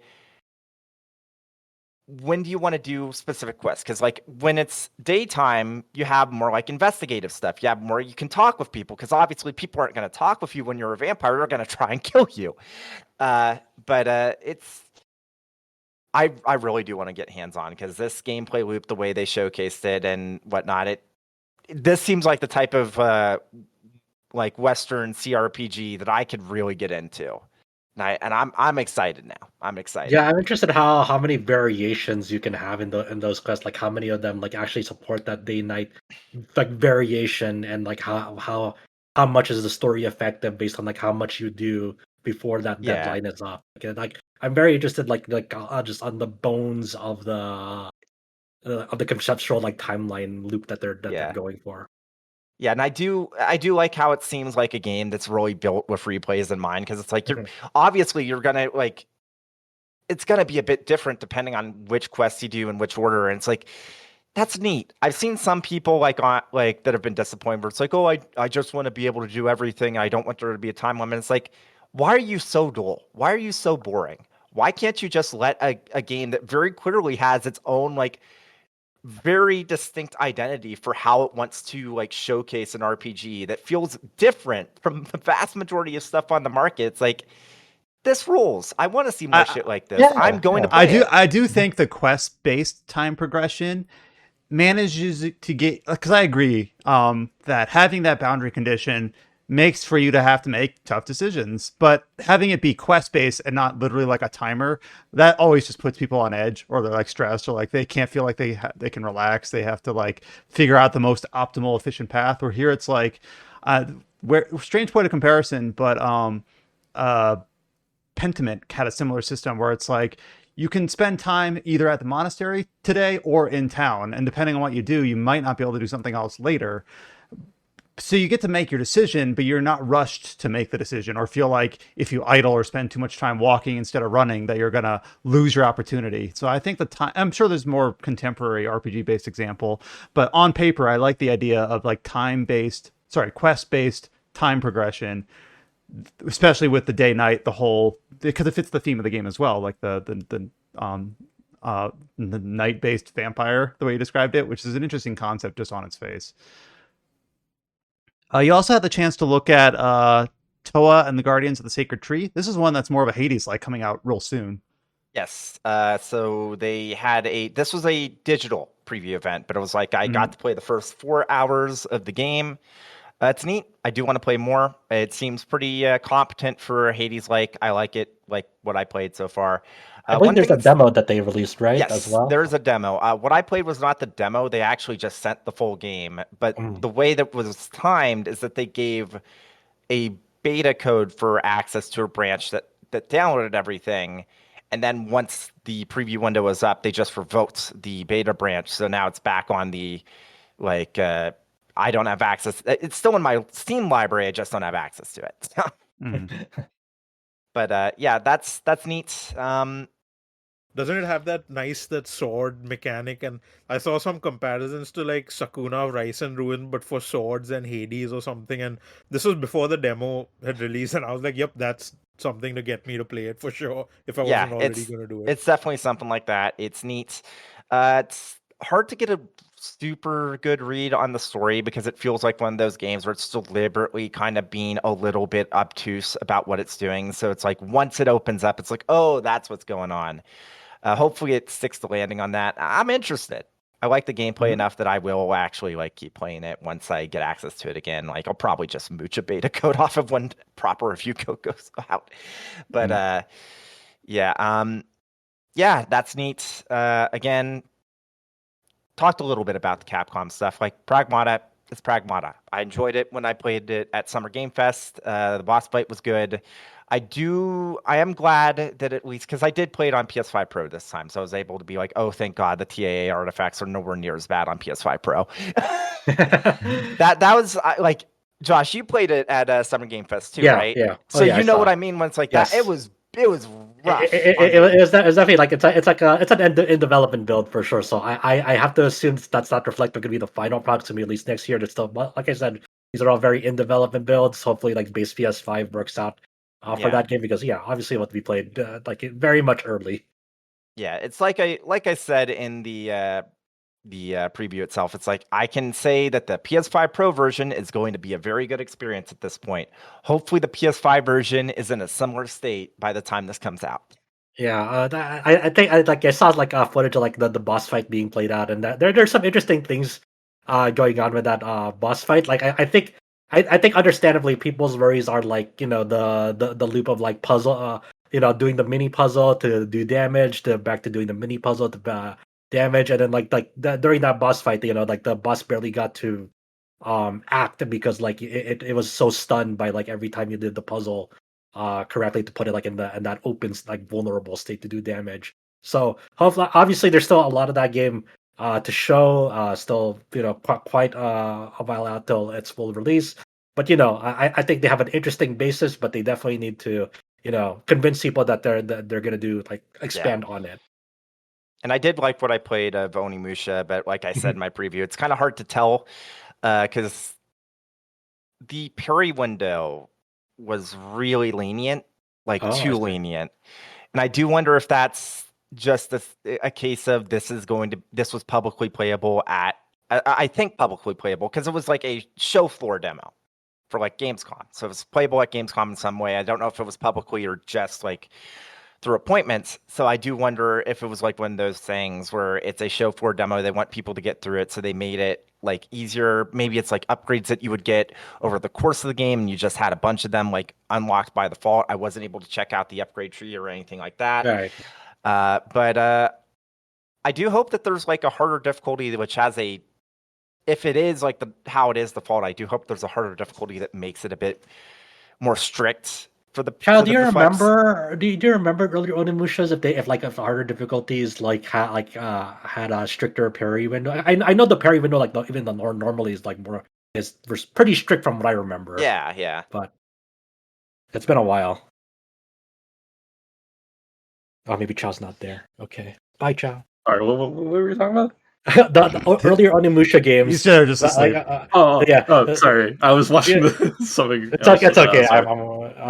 Okay, no. The parry window in the first one is actually like less, or it's actually the most relaxing one. Then it gets less as each game progresses. So okay, yeah, I forgot how they did it. So, but I feel like it changes the game once you like adapt to the system, right? So. Oh yeah, once you're confident in getting that window, usually fine. We'll see how once again that's also a title coming sometime next year. They still have quite a while out. Yeah. I forgot to ask you, James. Are you an Onimusha fan now that you have played through the second game? Yeah, I played through 1 and 2. I actually did request code from Capcom. It's like I haven't played an Onimusha. I kind of, can I get code for 1 and 2 so I can brush up on my knowledge before I play the demo the new one? And so I did go through 1 and 2, and I cool. thought they were both pretty neat. What did you think of the final boss of 2? It was interesting. I'm glad that I had saved up on healing items because I could definitely tell that if I hadn't, it would have been a very different outcome. What about the boss of the jungle? Fuck that guy. Oh my god. Genuinely, Yeah. like I streamed, like I did like a death stream, like I just streamed in one go, like Onimusha 2, and I looked through the VOD. I was literally stuck on that boss in the jungle for an hour. I hate that thing. I hate that guy. It's bad. It is the one bad boss in that game. If that boss did not exist in that game, it would be a 10. But it's a 7 instead. I think it's an 8, but it's like, man, it's just oh man. So we can only hope that the new Onimusha has multiple of those like jungle-esque bosses. Oh god. we can only cross our fingers to be blessed. Oh man.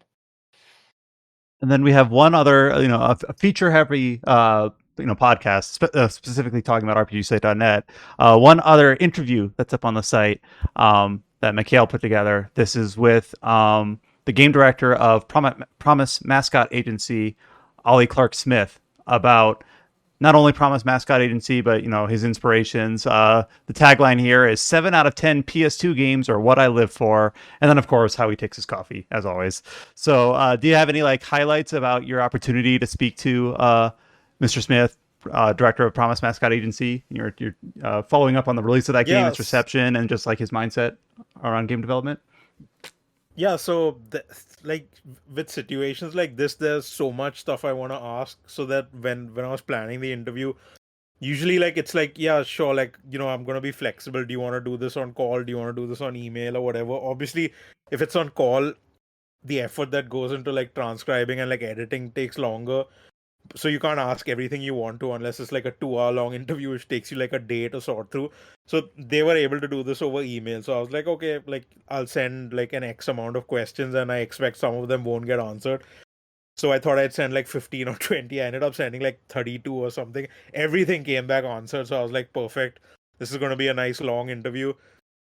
I was surprised at some of the responses because he straight up said that when I asked about platform holder support, because that's very important for indies to get promotion and stuff, he straight up said that they were offered a Game Pass deal, but it was during the time let me just bring the thing up completely so I don't misquote or whatever.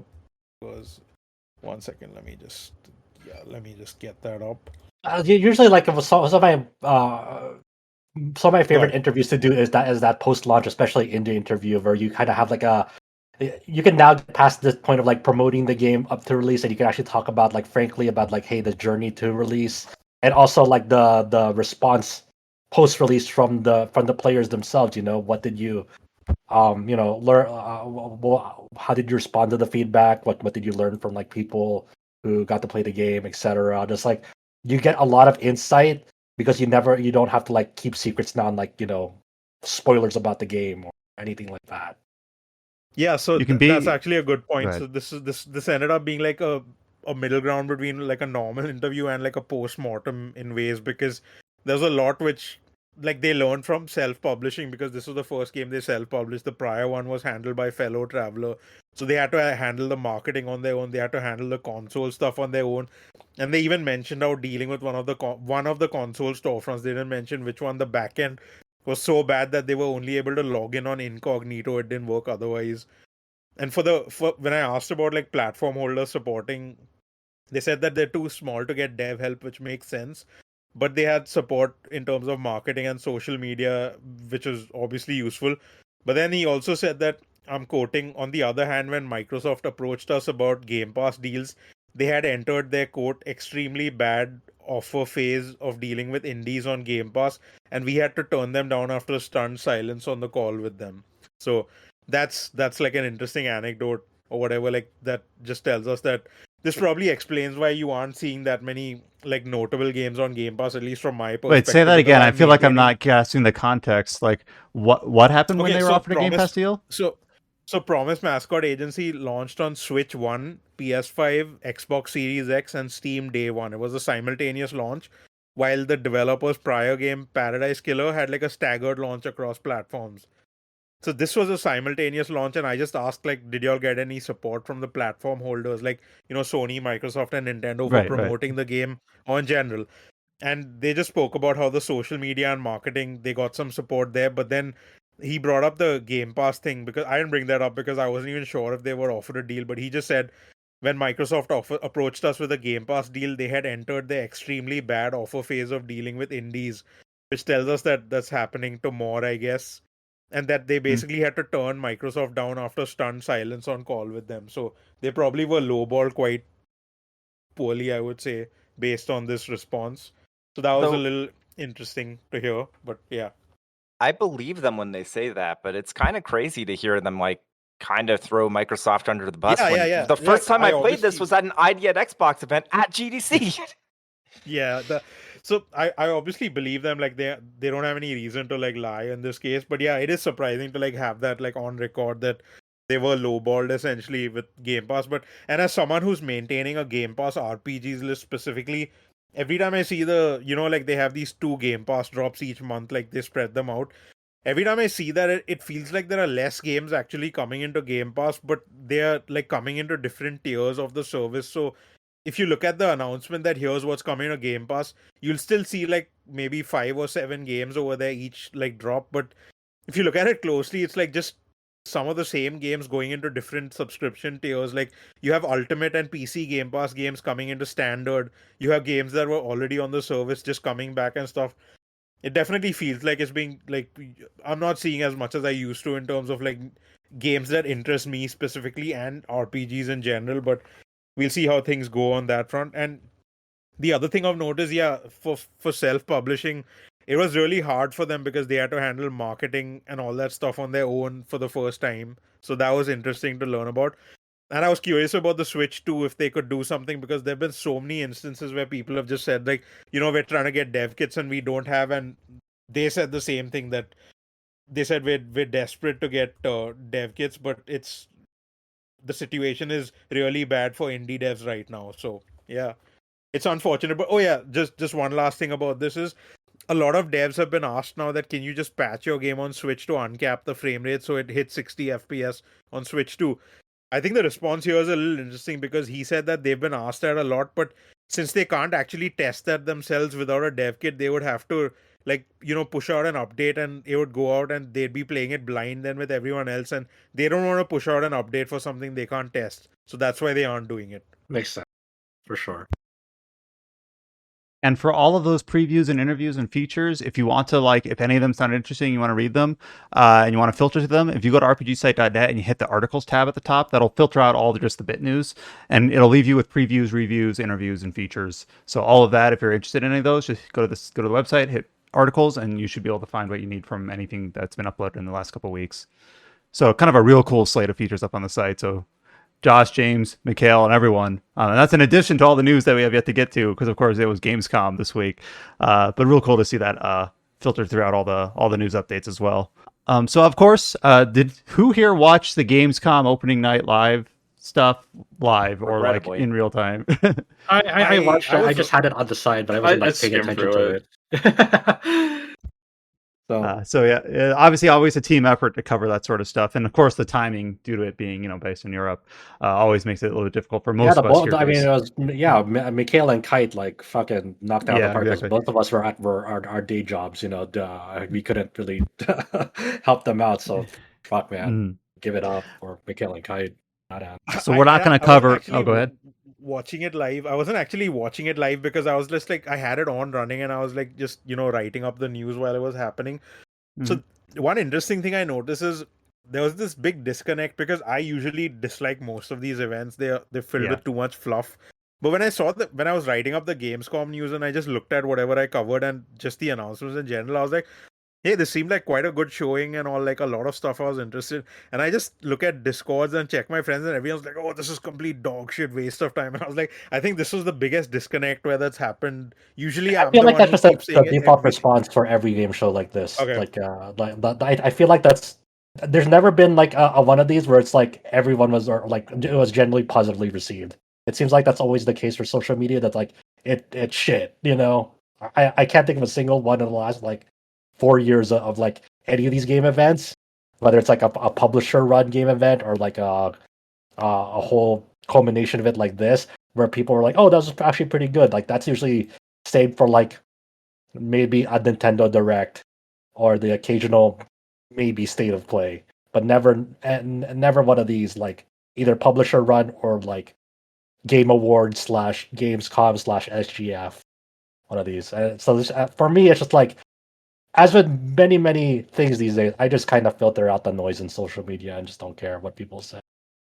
But yeah, it was definitely like I didn't watch the whole thing from start to finish because I was taking breaks to like write the news and I had it running and all. But yeah, I just thought it was like really good. Lots of good announcements for stuff I'm interested in specifically. And yeah, usually like I joke about these events that because this was like kind of late in the night for me. It was like 11:30 p.m. to like 1:30. So when I was there, I was just chatting with a friend and I said, I hope there aren't any RPGs so I can like, just watch the thing. There was like a shitload of stuff to cover. So yeah, like we'll go through some of it, but yeah, there's a lot. So if you missed out on Gamescom, just go and read the news on rpgsite.net. There you go. Yeah, and my preference is just to read the press releases or the emails as they come through and not watch the stage show for most of these. So I'm with you there. And we're not going to cover absolutely everything because a lot of them are like existing properties that we're already aware of, got a new trailer. Obviously, this format is not the best just to speak only to trailers. We're going to try to cover the big announcements. We're going to try to cover like new dates, new sales, things like that. In a roughly logical order. So we won't cover absolutely everything, but we'll definitely try to hit the highlights. So with that, we'll proceed on to that with a couple of the announcements that came through. This first one was super heavily teased right beforehand. This is that Lords of the Fallen 2 was officially revealed. They were being coy about it. It wasn't supposed to be a surprise, but Lords of the Fallen 2 revealed. It's gonna had just a launch cinematic trailer, and will be launching in 2026 for PlayStation 5, Xbox Series, and PC. This is the third Games Lords of the exclusive. Fallen game. Yep. Lords of the Fallen 2, look inside Lords of the Fallen 3. Another combat naming scheme. But yeah, obviously there's like as you mentioned, James, like this is the sequel to the 2023 reboot of it, not the old one that came out like near the launch of the PS4. And as you also mentioned just now, James, this is unlike that 2023 reboot, this is an Epic exclusive when it's launching. Who knows if it'll be coming to Steam sometime after? You have to imagine they have a deal with Epic, like a timed exclusive sort of deal. But I mean, it's cool for them, like in terms of like that first or that 2023 reboot got a lot of post-launch support. I really wonder like if they're if they're kind of bringing over some of those modes that they added like post-launch to that game into like the base release of that game, or if this game will follow a similar trend of getting that extensive post-launch support. And I think obviously it's kind of in a weird scenario too, because like whenever you hear like, hey, this game's going to be Epic exclusive on PC, I think that's a calculated cost these days of like, yeah, we're definitely going to lose some amount of sales because people do have a preference for Steam. The thing that gets me though is that it's like, it's not that Epic funded it this time like fully, right? It's not like Alan Wake 2. So they just chose to. I don't know. I can't see this working out for them. I can't see this working out for them.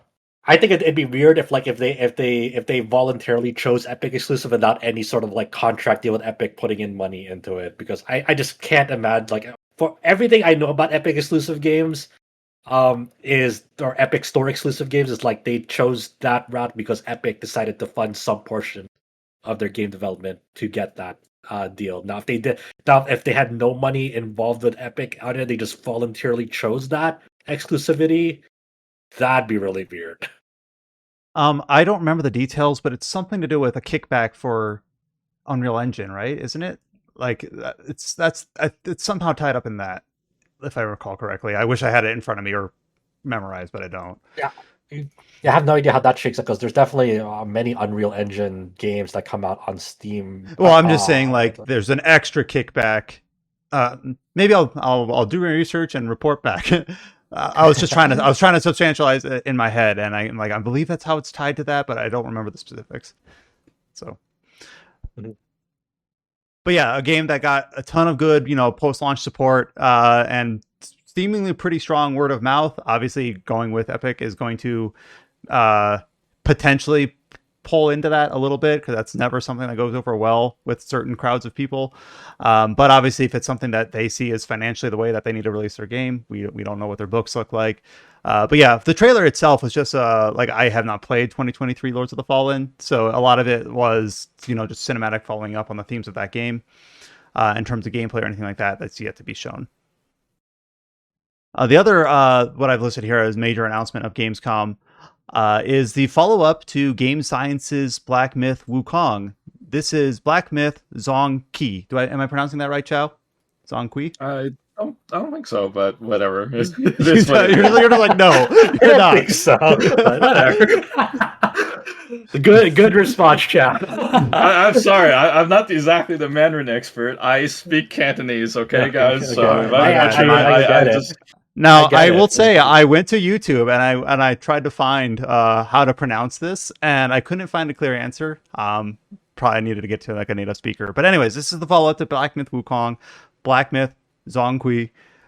We had a cinematic trailer for this. I believe it was entirely cinematic. I'm clicking through it again. Yeah, this was a weird announcement because they basically announced this very super in advance. Like they even admitted on their website, the folder for this game is basically empty right now. Like all they really announced is that this game is, I don't know if it's starting development or very, very early in development, but it's very this was a very early announcement, and the reason they did is because they like to announce things on August 20th.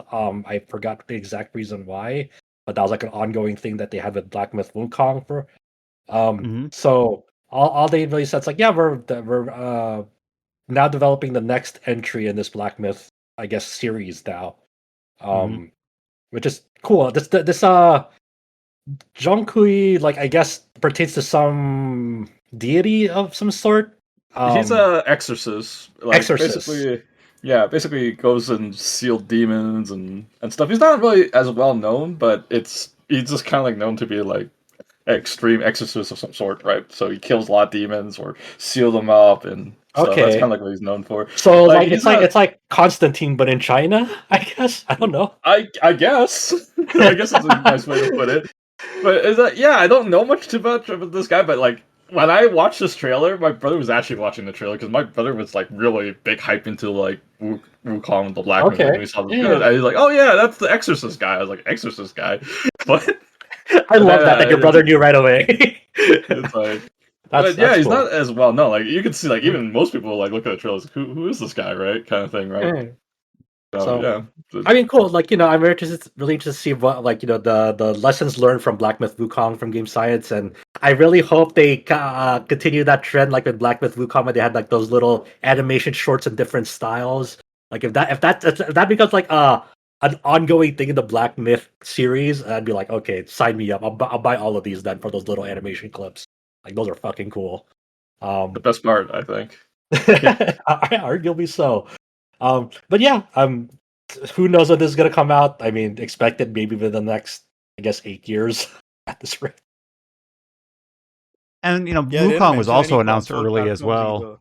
Yeah, Black Myth Wukong definitely was announced early. I forgot exactly how many years in advance, but they had that tech demo. I think CG trailer for it. That was 5 years ago, maybe. I think it was. Oh, I don't know. Yeah. I just feel like it was. It felt like it was too good to be true. This has to be vaporware, and they delivered. They delivered. So. Yeah, this is definitely a technical feat. That game looked stunning. This one isn't specifically Gamescom, but it was announced, in the same week. But I put it here because we had kind of teed it up in previous announcements. We knew it was coming. The announcement of what was going to be the next Tales of series remaster. We predicted it might be Xillia. It is Xillia. Tales of Xillia Remastered was announced and is going to be releasing on October 31st for Switch, PC, Xbox, and PlayStation 5. Yeah, so, they kind of accidentally leaked this in advance. Right, so, right, they did. Yeah, less of a prediction, more, hey, what are your one of the other Bandai Namco language YouTube channels had a thumbnail for it that leaks like Tales of like the thumbnail for that was like a Tales of Xillia skin. It's like, oh, it's probably Xillia. Mhm. And sure enough, I guess yeah, as you mentioned, they announced Tales of Xillia Remastered coming October 31st for PS5, Xbox Series, Switch, and Steam. It is only the first game, not Tales of Xillia 2. Important to I note. thought they would bundle two games together, but obviously they were not going to get the full sale, so that's why they didn't probably. I know because I think Xillia 2 like sold like hotcakes in Japan, and like but definitely I heard it was like one of the best selling Tales games when that game came out. So It was one of the best selling one. And one of Yeah. the worst things I ever heard was the producer. I don't know if it was like the producer or the company management. They said it's like, why did this game sell so well? Oh, it's because we put the Ayumi Hamasaki song in it. I'm like, what? That's not why it was. That's so successful. funny. That's so funny. That's the takeaway. It's like what? That's like- I love that. The dumbest thing I read, but it's like, yeah, it's like it's an awesome opening, but that doesn't make what the game it is. I think people are just coming from the high of having like a next gen, like, was a Tales game. I mean, I think they just didn't care about Vesperia as much because it launched on Xbox, but when it launched on the PS3, it was like their Japanese core audience, so it sold like hotcakes a bit, right? So at least that's how I saw it, right? No, either way, this is good. Like Tales of Xillia officially has been locked in the PS3 jail along with sequel. Still, I was gonna be hoping in for PS3 this jail. though. I know a lot of I people was are hoping- waiting for this. Yeah. Yeah, Um, I think like as much as I've heard so much about Abyss before I had played it and all, but like yeah, I'm all for games which aren't on platforms which are annoying to emulate anymore. Like yeah. 3DS and PS3 stuff, just port everything over. Even if people hate the games, I don't care. Just port them over so they're accessible on like PC and modern That's consoles. right. Get fucking Folklore out of PS3 jail. That's what I'm saying. Just get everything. I will buy. I'll buy you a copy of that as well. Just get like I No, skipped. I'd buy it. That game. I like Folklore. I'm a Folklore I stan. skipped that. I skipped that because like it like this. Obviously, there was no backward compatibility back then, right? PS3 to PS4. But like there were so many games I just like I didn't finish, or like Puppeteer I never finished. I'd happily like replay that if it gets made available in an easy way. I'm not emulating that stuff. Like it's just No. I'm You too gotta lazy play to the do whole. that. We gotta play the Holly Trilogy of Trash on PS3.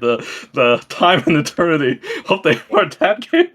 fucking go. Time But and yeah, Eternity. I don't know about that. But yeah, Xillia. the- The thing about Tales of Xillia is it's a PS3 game, obviously, right? Like Yeah. whatever, and like now I it's imported getting, that game when it first came out. It was like I was like so like anticipating. I was like massive Tales stan when the series first launched. So I was like pre-order the limited edition day one ASAP. Played it. And I'm like, it's all right. It could have been better. I think the second game was much better, in my opinion. have they announced the price point for this one? I don't think they have, right? I Or is it imagine it's gonna be 40 or similar to Tales of Grace's F remastered, whatever that sold for. I think I was 40 Okay, or because 50. I was just speculating that maybe if they did both games together, it gave them an excuse to do like a $70 bundle. But I guess if they're doing 40 or 50 for this, they'll just do the same for the second one and maybe offer a bundle with both or something. But yeah, like I'm happy to try this out. Like I'll definitely play it. It's unfortunate that it's on Switch 1 and not Switch 2 because it's just going to be like 30 FPS and probably with drops and all. Like they posted their tech specs on their Japanese website like they do for most of their games. Just to be clear, these are not like 100% representative of the game because it said like Shadow Labyrinth was 4K 60 on Switch 2 and it has like regular drops over there at 4K. So don't like assume this is like 100% Digital Foundry approved, like this is how it's gonna run. Wait for like impressions and stuff. But yeah, it's unfortunate it's on Switch 1 and not Switch 2 because 720/30 handheld when it's likely gonna be like 1080/90 on Steam Deck is unfortunate for people who play on Switch 2 because it's just not gonna be a good experience visually there at 720p. So yeah, Grace's F remaster is $40. Just MSRP on that. Checking on Steam, and as you mentioned, like this is very very much structured like Tales of Grace's F remastered, where Switch target resolution and frame rate on Switch is 1080p 720p, running at 30 FPS. PS5 and Xbox will support are targeting 60 FPS.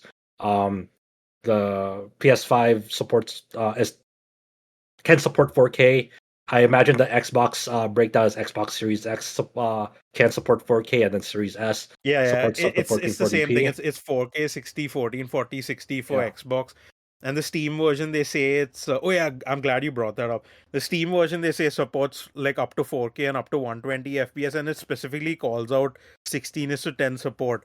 And I remember getting excited about this for Grace's F Remastered because I thought, wow, that means it's going to be like, support for the Steam Deck. But what they do is they just stretch the game up and down. So, like, while it is full screen, everything's stretched. And a lot of Yeah. people didn't notice this. And I'm like, do y'all even eyes? Like, I saw this happen with Earth Defense Force 6 and some of the prior games where it is full screen, but like the circular map is now oval. Like, how do you not see that? So yeah, like it's one of those things where like I'll like wait till I get the game to try out for myself, because don't believe their lies for 16:10 right now.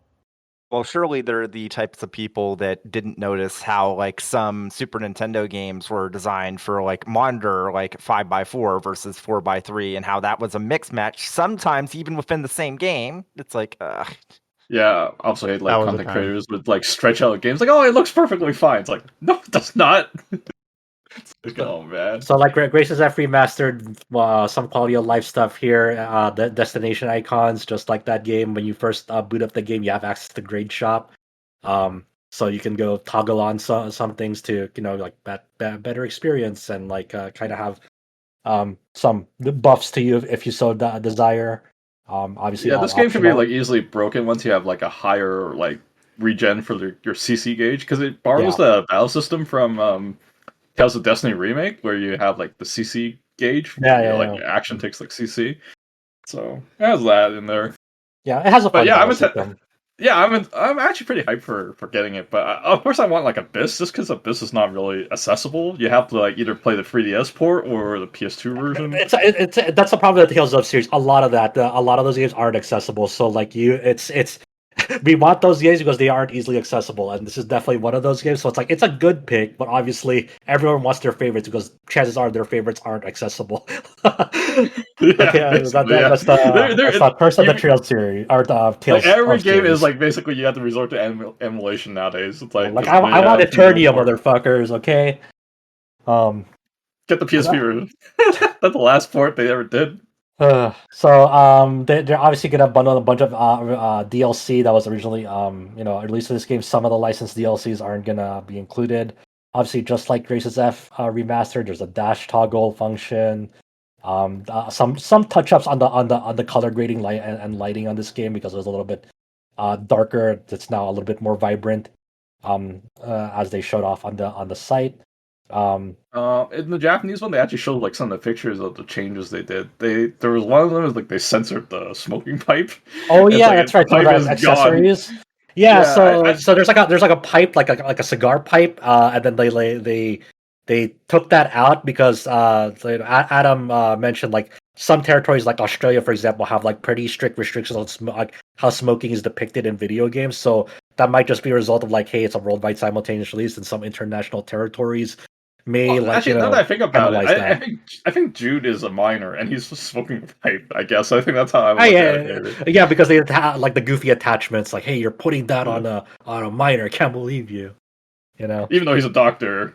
Like, man, everyone. I just find it really funny in the games. Like, they have like awesome like occupations, and then you play the second one, they all have a career change, like instantly. So this is gonna be like a pretty standard, remaster port affair like Grace's F Remastered. It's good to see, I personally wish Xillia 2 was on it, because they kind of both complement each other, obviously.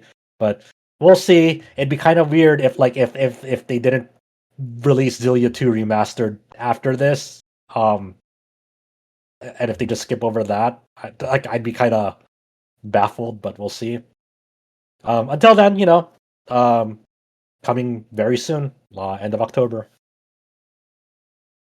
I was trying to remember the recent Tales of Symphonia remastered. They never followed up again with Dawn of the New World, right? Which I know is slightly different, because that was more of a spin-off sequel than a sequel. Distinction without a difference, maybe. But then Symphonia, they bundled that in with like the PS3 collection, but not like it's not on Steam, if I remember right. Dawn of the New World. Yeah, Maybe yeah, that'll be having next. add-on, yeah. And they never fixed the Steam version or anything. Like, I think the only hope for Symphonia now is if Nintendo and Bandai Namco work to get the GameCube version on the Nintendo Switch online. Otherwise, you're just going to be stuck with, to put it lightly, Yeah. dog shit. Yeah, I don't know. Like, yeah, Symphonia is such like in a really uniquely bad situation because there's so many complications, whether it's like the engine itself and the situation of like, well, the sequel isn't great, but that doesn't mean it doesn't deserve to ever like get re-released to be easily accessible. It's like regardless of how you feel about the quality of that game, it should still probably be released on modern platforms so people have a chance to, have that Yeah. option to, play it, buy Absolutely. and play it. Which Wait till always you gets buy lost a in translation. remaster of Tales of Tempest. Let's fucking go. I guess I also want to mention before we move on that the box art of the Tales of Xillia Remastered is actually illustrated by the late Mutsumi Inomata. Like, there's definitely one of her last pieces before she passed away. So, good to see I that. think Like, she passed away like 2 years ago. I think so. This March must be in development for 2024. quite a long. Yeah, she passed away last March, not this past March, but 2024.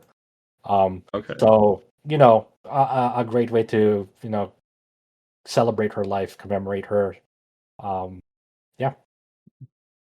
We have a handful of other announcements. I think these swing back into the list of announcements during Gamescom, and yeah. around Gamescom.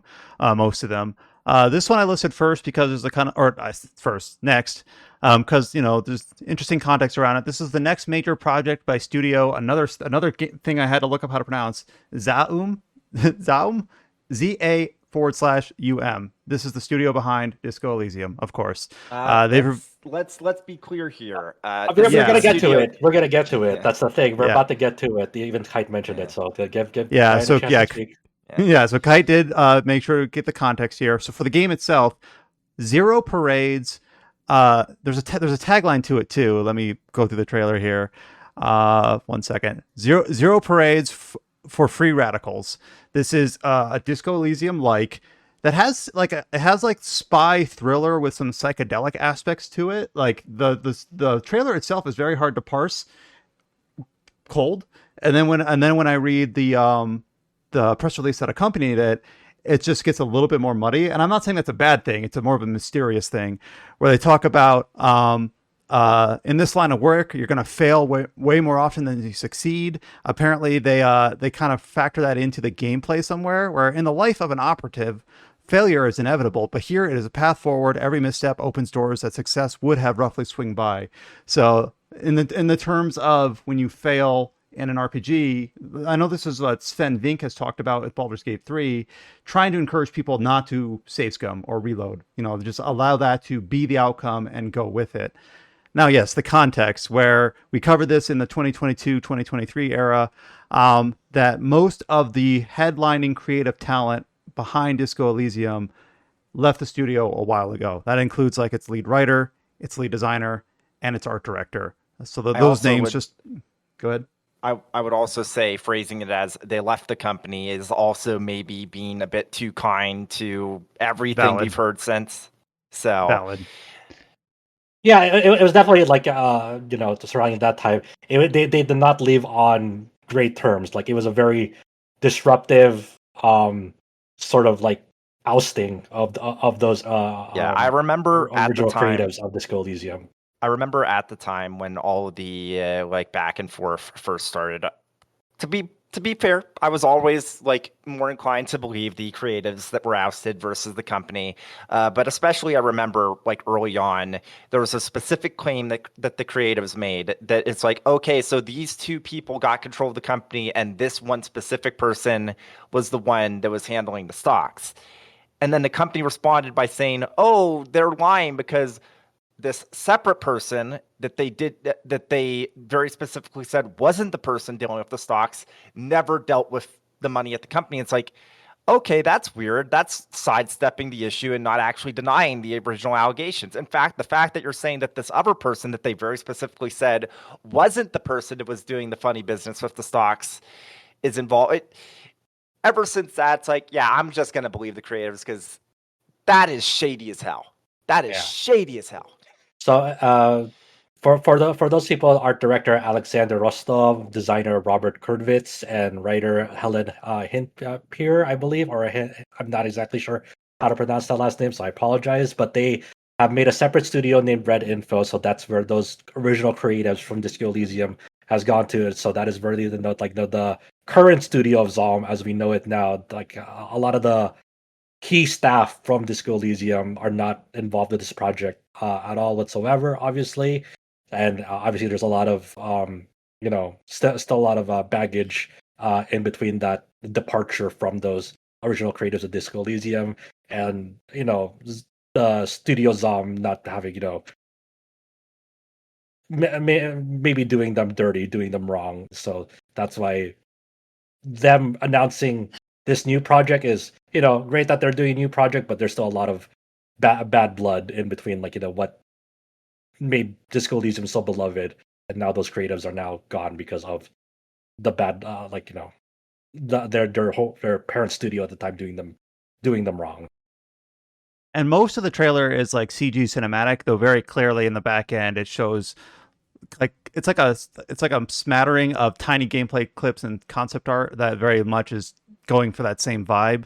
Now, to their credit, as far as I can tell, they don't say like from the studio that brought you Disco Elysium, so they're not like hamming it up that much. But They do. it's good. They do. Oh, they do. I'm looking at that. Key features. Fourth bullet point: a story-rich espionage RPG from the studio which brought you Disco Elysium. Gotcha. I was looking at the trailer itself, but yeah, stated right up front in the press release. But great on Kite, and then also James to call attention to it in the podcast here. Doesn't mean obviously studios are. Go ahead. Yeah, this is reminding me to ignore them on Steam. So. Yeah.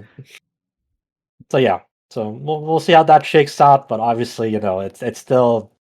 It's just because we love Disco Elysium so much, and the creatives that made that game, and to see how that collapse internally in terms of to be clear, I feel for all the people that are still at Zom. Like I do feel for them, and if this game is great, that's good for them. But the people that are the problem still own the company. I'm not buying this. Yeah. Let's see other headlines that for announcements at I'm gonna go through the order slightly differently than what's listed here, though I will get to everything that we have listed here. A few other announcements here. Action RPG Sword of Legends was announced. This is from Chinese studio Aragon Shanghai. I know that they're a veteran developer, but I'm not actually sure what they've worked with before. The franchise is the Guijan franchise, Gujian. And then this is slated for a release on PC and consoles, so they have not specified consoles or release dates. So this seems like a pretty early look at this game. They're calling it a standalone action RPG. Yeah, that's probably a good way to market it to the Western market. So from what I understand, based on Sal's reporting at Gamatsu, this is considered Guijan 4, and Guijan is a long running RPG series that has fairly well respected from what I understand. I have a friend who's played those and thinks very highly of Guijan 3 that released several years ago, maybe 2018, I want to say ish, or maybe that was 2021. Not exactly sure on the release date off the top of my head, but certainly the retitling it for the West as Swords of Legends and saying it is a standalone action RPG, trying to get so people don't feel inclined I don't know what Guijan is. I guess I'm not into the series, so I shouldn't buy this. No, don't think like that. You don't need to know the Guijan series to understand this title, and the way that they're marketing is meant to reflect that. The reveal trailer itself looks really, really cool, really promising, gorgeous. Has a lot of what seems to be hopefully indicative of the actual gameplay in the game. Very fast-paced oriented action RPG combat. There's one sequence in that trailer where there's sort of this house that grows limbs and starts chasing after you and grabs you and just is feeding you into the house mouth of it, which is really cool imagery. Hey, that's fucking crazy. It has gotten me to consider maybe I should go pick up Guijan 3 and see what this this developer is all about. Seems to be a very talented studio on it. I think they have a Steam bundle which has the first 3 games discounted. I'm pretty sure I picked that up a few days ago. Yeah, just I because think of this as I think Maybe I should the give it a try too. I don't know. yeah I the watched first two trailer. the first two Guijan games, as far as I understand, didn't get English translations, unfortunately, but Guijan 3 did, and it's a little bit rough from what I understand, but still very very playable and a very enjoyable game. So yeah, Yeah, it seemed worth checking out, and like I've bought too much stuff which doesn't have a translation. Like like just to go off tangent for a bit, the Ku Shibusawa all-in-one pack which Koei Tecmo released, which has like Romance of the Three Kingdoms and Nobunaga's Ambition, all the old games. So like slowly I've been picking those up, and like I have the whole set now.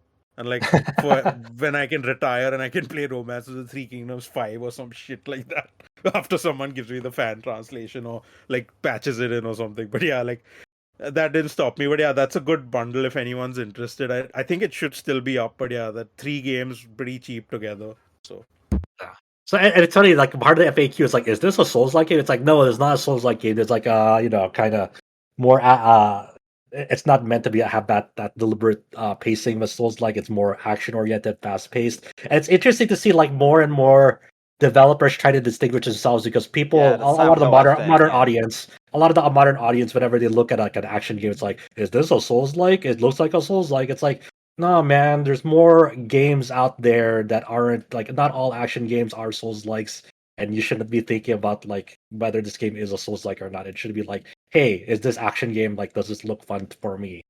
Like you just saw a separate thing with like Phantom Blade Zero when they had their own separate FAQ several weeks back of like saying, would you classify your game as a Souls? Like, no, not really. I think we've developed something like unique and interesting that like we wouldn't classify it as just basically a Souls. Like, it's definitely not that. We think it's more than that. Well, of course, definitely some games classify themselves as a Souls, like firmly as a Souls, like, and that's a sense like Wu Chang, for example. It's getting pretty bad that people have to tell us like, oh, we're not making Souls like. I think it's just there's too many these days. Well, thank you guys for teeing me up for the next one. So this is one, and there's a couple more announcements here of game announcements at Gamescom. This one's Valor Mortis. So this is a first-person Souls-like, and I did Control F Souls-like, and they mentioned Souls-like like 6 times in their little like 5-paragraph discussion. Like they are not shy about it, and that's fine. This one, it's like dark fantasy 1800s Europe. So they're wearing like think Revolutionary War, like Napoleon, like that era of outfit of like infantry standing in lines with bayonets, only with dark fantasy like vibes for it. This, it's a reveal trailer, but they show a lot of I'll say gameplay in terms of like, I don't want to, like, I'm doing air quotes, not in terms of like trying to be snide about it, just being like, we don't know if this is gameplay or supposed to just represent what the gameplay is intended to be in terms of like how much smoke and mirrors is here. I don't know. But there are people who went to like an event for this at GameStop. It's playable at Gamescom, and there's actually like half an hour gameplay vids of this game running in action. Cool. I didn't know that. No, thanks for the context there. Yeah, and again, I wasn't doing that just to try to like say they're faking it. Just like whenever something's shown so early, it's a mock-up, and that's still useful in terms of like, this is what we want the game to look like. This is how it will play. The other thing here, first person Souls-like, dark fantasy, like 1800s Europe, and then they also specifically say Metroidvania. So they're not shying away from any of the sometimes besmirched genre terms. So they wear Metroidvania on their sleeve.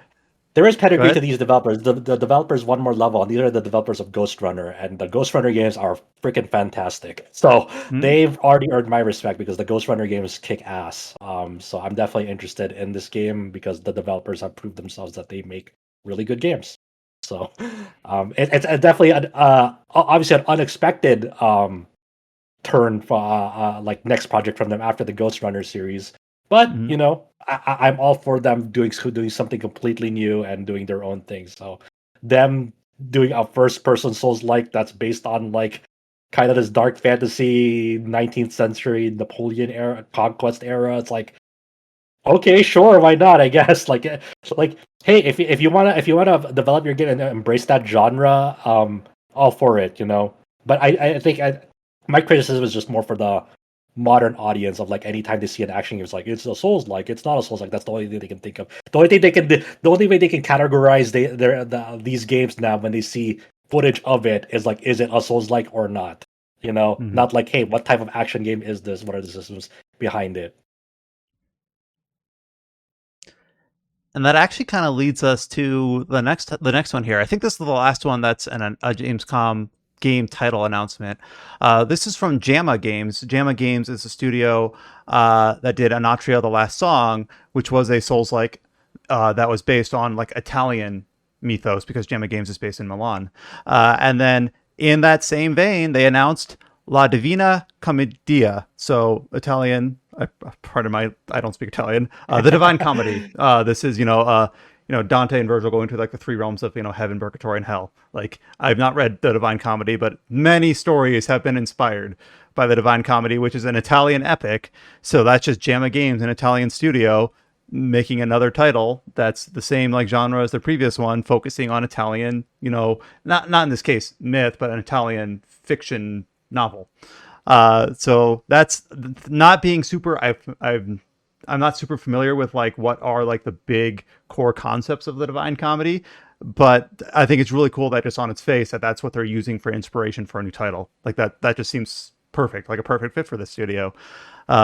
It's in development for PC, and it's I was gonna say it's slated for next year, but it doesn't seem like they've given a date, a window. So this is just announcing that this is the project they're working on, La Divina Commedia. Yeah, it's really cool to see this. Like, I guess I'll say that, like, when you think about Anatria: The Last Song, you would probably call it a quote unquote double A game, but very, like, pretty solid after like they got done with like patching it and like patching out bugs and stuff. Like it was like not the best game ever that lit the game on fire, lit the world on fire, but it was a pretty interesting like take on like a Souls like action game. They definitely marketed it as such, and like with the mass history mechanics. So it's cool to see them like already announce their next game, and they're still going at it and like kind of continue to capitalize on like a world setting that they are familiar with, like a different facet of like Italian, uh, like mythos and lore. So like like Dante's the Inferno, so to speak, is like exploring like the different layers of hell.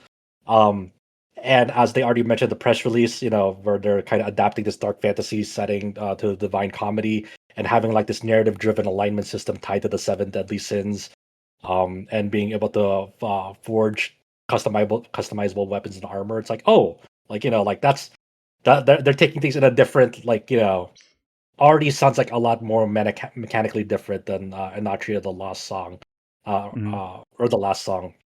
So good on them. Like this is a really cool trailer. Interested to learn more. Two thumbs up to these developers. They seem to find their own niche, and that's really cool. And then one other Gamescom announcement. I think I know exactly why this was put on the list for a very specific reason, but I'll run with it. This is an announcement of a new collaboration between, in this case, Monster Hunter Wilds and Final Fantasy XIV. Not the first time that these two IPs have collaborated. James, I don't know if you wanted to speak to specifically this collaboration. Monster Hunter fans, I hope you're ready to learn your Starbird from your Larbird. Yeah, so I guess the boss that they chose, the FF14 boss that they chose to put into Monster Hunter Wilds, is Omega. Yes. And it seems to have quite a reputation with FF14 players. I'm not exactly sure on the specifics, but a lot of people, especially some of my friends, like tilted their heads when they saw like, oh, they're gonna choose Omega for the boss in Wilds. I think that's a good choice. I don't know what else you would pick, really. So people have been making jokes because like Omega obviously had some pretty infamous raid mechanics in Stormblood, and also is currently the hardest 14 raid in the game with the Omega Protocol Ultimate. So like a lot of 14 raiders are making jokes about how this is going to be a nightmare in Monster Hunter, which is not unfounded considering Extremith in Monster Hunter World also being a bit of a nightmare. Yeah, Behemoth came to Monster Hunter World, and that was their collaboration for that title. Then obviously this collaboration will go both ways, so there's going to be some Monster Hunter Wilds like stuff coming into Arkwell. FF14. Arkwell is coming to FF14 in early October. Okay. But Yeah. are they gonna like reuse Pantocrator the song again now in Monster Hunter Wilds? Like I've heard that in FF16 also now in some form. Yeah, It's just gonna be probably. everywhere. Probably. Yeah. It's also really fun that both Monster Hunter and Final Fantasy 14 have like done a gift exchange, not just in monsters, but it's like here's our bird dog that you can ride. I hope you enjoy it in your respective game. Oh yeah, Yeah. The chocobos. Yeah. That's Chocobos funny. and Monster Hunter Wilds and the Sacred as a mount in Yeah. 14. It's like Right. very Yeah. appropriate, considering especially so many people I know like colored their Sacred to look like a chocobo. So it's like, I mean, it makes sense. Oh yeah. So cool. I mean, you saw like Sujimoto and Yoshi P take up the stage at Gamescom, so that was cool to see them both like announce this together. Um, all sorts of fun stuff. So it wasn't totally unexpected, but it was cool to see happen. I thought one I of you were going to actually bring up the thing about like here's the guide to getting to the collab content in Final Fantasy 14. Only 2 simple Draw steps. some circles. Finish the rest of the owl. So that the 2 steps were like get to level 100 and then complete the quest Dawn Trail, which is like the furthest into the story. So they're just like, It's like oh, that's only about. Unless you're skipping cutscenes and like doing the utmost you can to just bum rush through it, that's 500 hours minimum. That's 500 hours. Yeah. I thought when you brought that up, I was a little afraid. I was like, shit, did I miss something for like the Monster Hunter guides, which I would probably do? And I was like, no, it was the other way around. Yeah. I don't think there's 500 hours worth of content in Wilds right now. So I mean, Yeah, even as someone who's playing it, like often I'm at about 300, I think. So yeah, I don't like now. It's just playing for whenever there's new content I'm at for like guides 40. and stuff. I'm just waiting for the expansion. Like, and Mikhail knows how damning that is because it's like I put over 1,000 hours in the world. I mean, like I don't blame you for it because like I literally do not know a single person who's playing on PC right now who's still willing to try it because like I know people who have crashed out while they were hunting with me. You're never gonna go back to a game until that's fixed, and I don't know why they're taking so long. Like title update for like fix your shit now. Like forget your collabs. Like that's more important. But yeah, anyway. Well, I it's mean, their the fact that problem they're now. saying that they're working on it, it's going to take a long time. At least to me, it's like, okay, if they actually fix it, then I understand because like proper optimization will take some time. If they said, oh, we're going to fix it, it's going to be good to go in a week, then it's like, no, that's going to be like some Wu Chang optimization where it's like actually the DLSS preset lies to you. Yeah. That. The jury is out. I'm not going to believe anything until the rubber meets the road and people do like the proper testing on it. That's kind of the long and short of it. Like I won't believe anything until something is out and tangible to test. A couple other kind of announcements here that snuck in, I think, towards the end of the week outside of Gamescom. This one is for the upcoming release Starbites. So Starbites is a game that is being developed by Akina Games and being published by Happinet, coming out in Japan in October in about 2 months. This announcement is that NIS America has picked up Western publishing, responsibility for Starbites. So Starbites will be releasing underneath NIS America's publishing in early 2026, and they've released their announcement trailer for it. Yeah, that's all I know. Yeah, so this is a bit of a strange one because this was initially revealed at the Tokyo Game Show 2024 Xbox Showcase. And now, as far as we know, under NIS America, it's not going to be released on Xbox. But then apparently, the Microsoft store page for this game still lists this game, but only under like the developer themselves is going to release it on there. But I'm not exactly too sure if that's the case or not. If that's a leftover. But all we know right now is under NIS America, working with developer Ikena Games, they're going to release the Starbites for PS5, Switch 1 and 2, and PC via Steam early 2026 in North America. As for the Xbox version of this, if there is still one in development, I'm not 200% sure if that's still if the Xbox version is still happening or not. It's the info on that is very scattered. But there's a turn-based game with like mechs, so I'm interested. I'm interested. And then this was a title that I was surprised to see in the headlines again, just because I wasn't expecting it.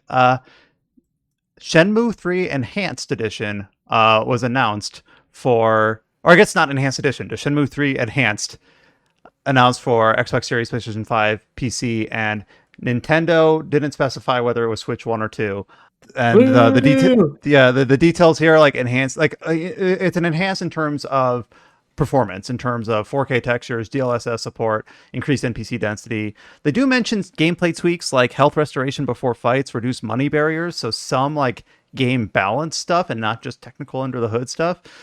So Some menus as well. Here, I'll put it like this: it's enhancing it in all the ways that the people don't want, that don't really want. Because the main criticism of Shenmue 3 is that fucking nothing happens in Shenmue 3.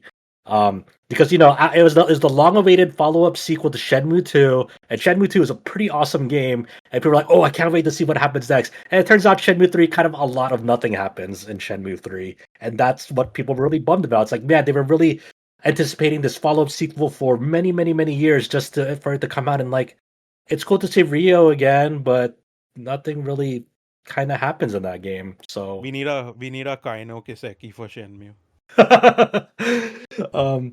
So yeah, I mean it's cool to see that like they're gonna revisit this game and tweak it in like technical ways and to kind of make it, I guess, play better, but that doesn't really solve the problems of like narrative wise. It just it's a bummer of a game. If you wanted to see the next saga in that story, if you wanted to see or the next portion of that story in the Shenmue saga, a disappointment in that front.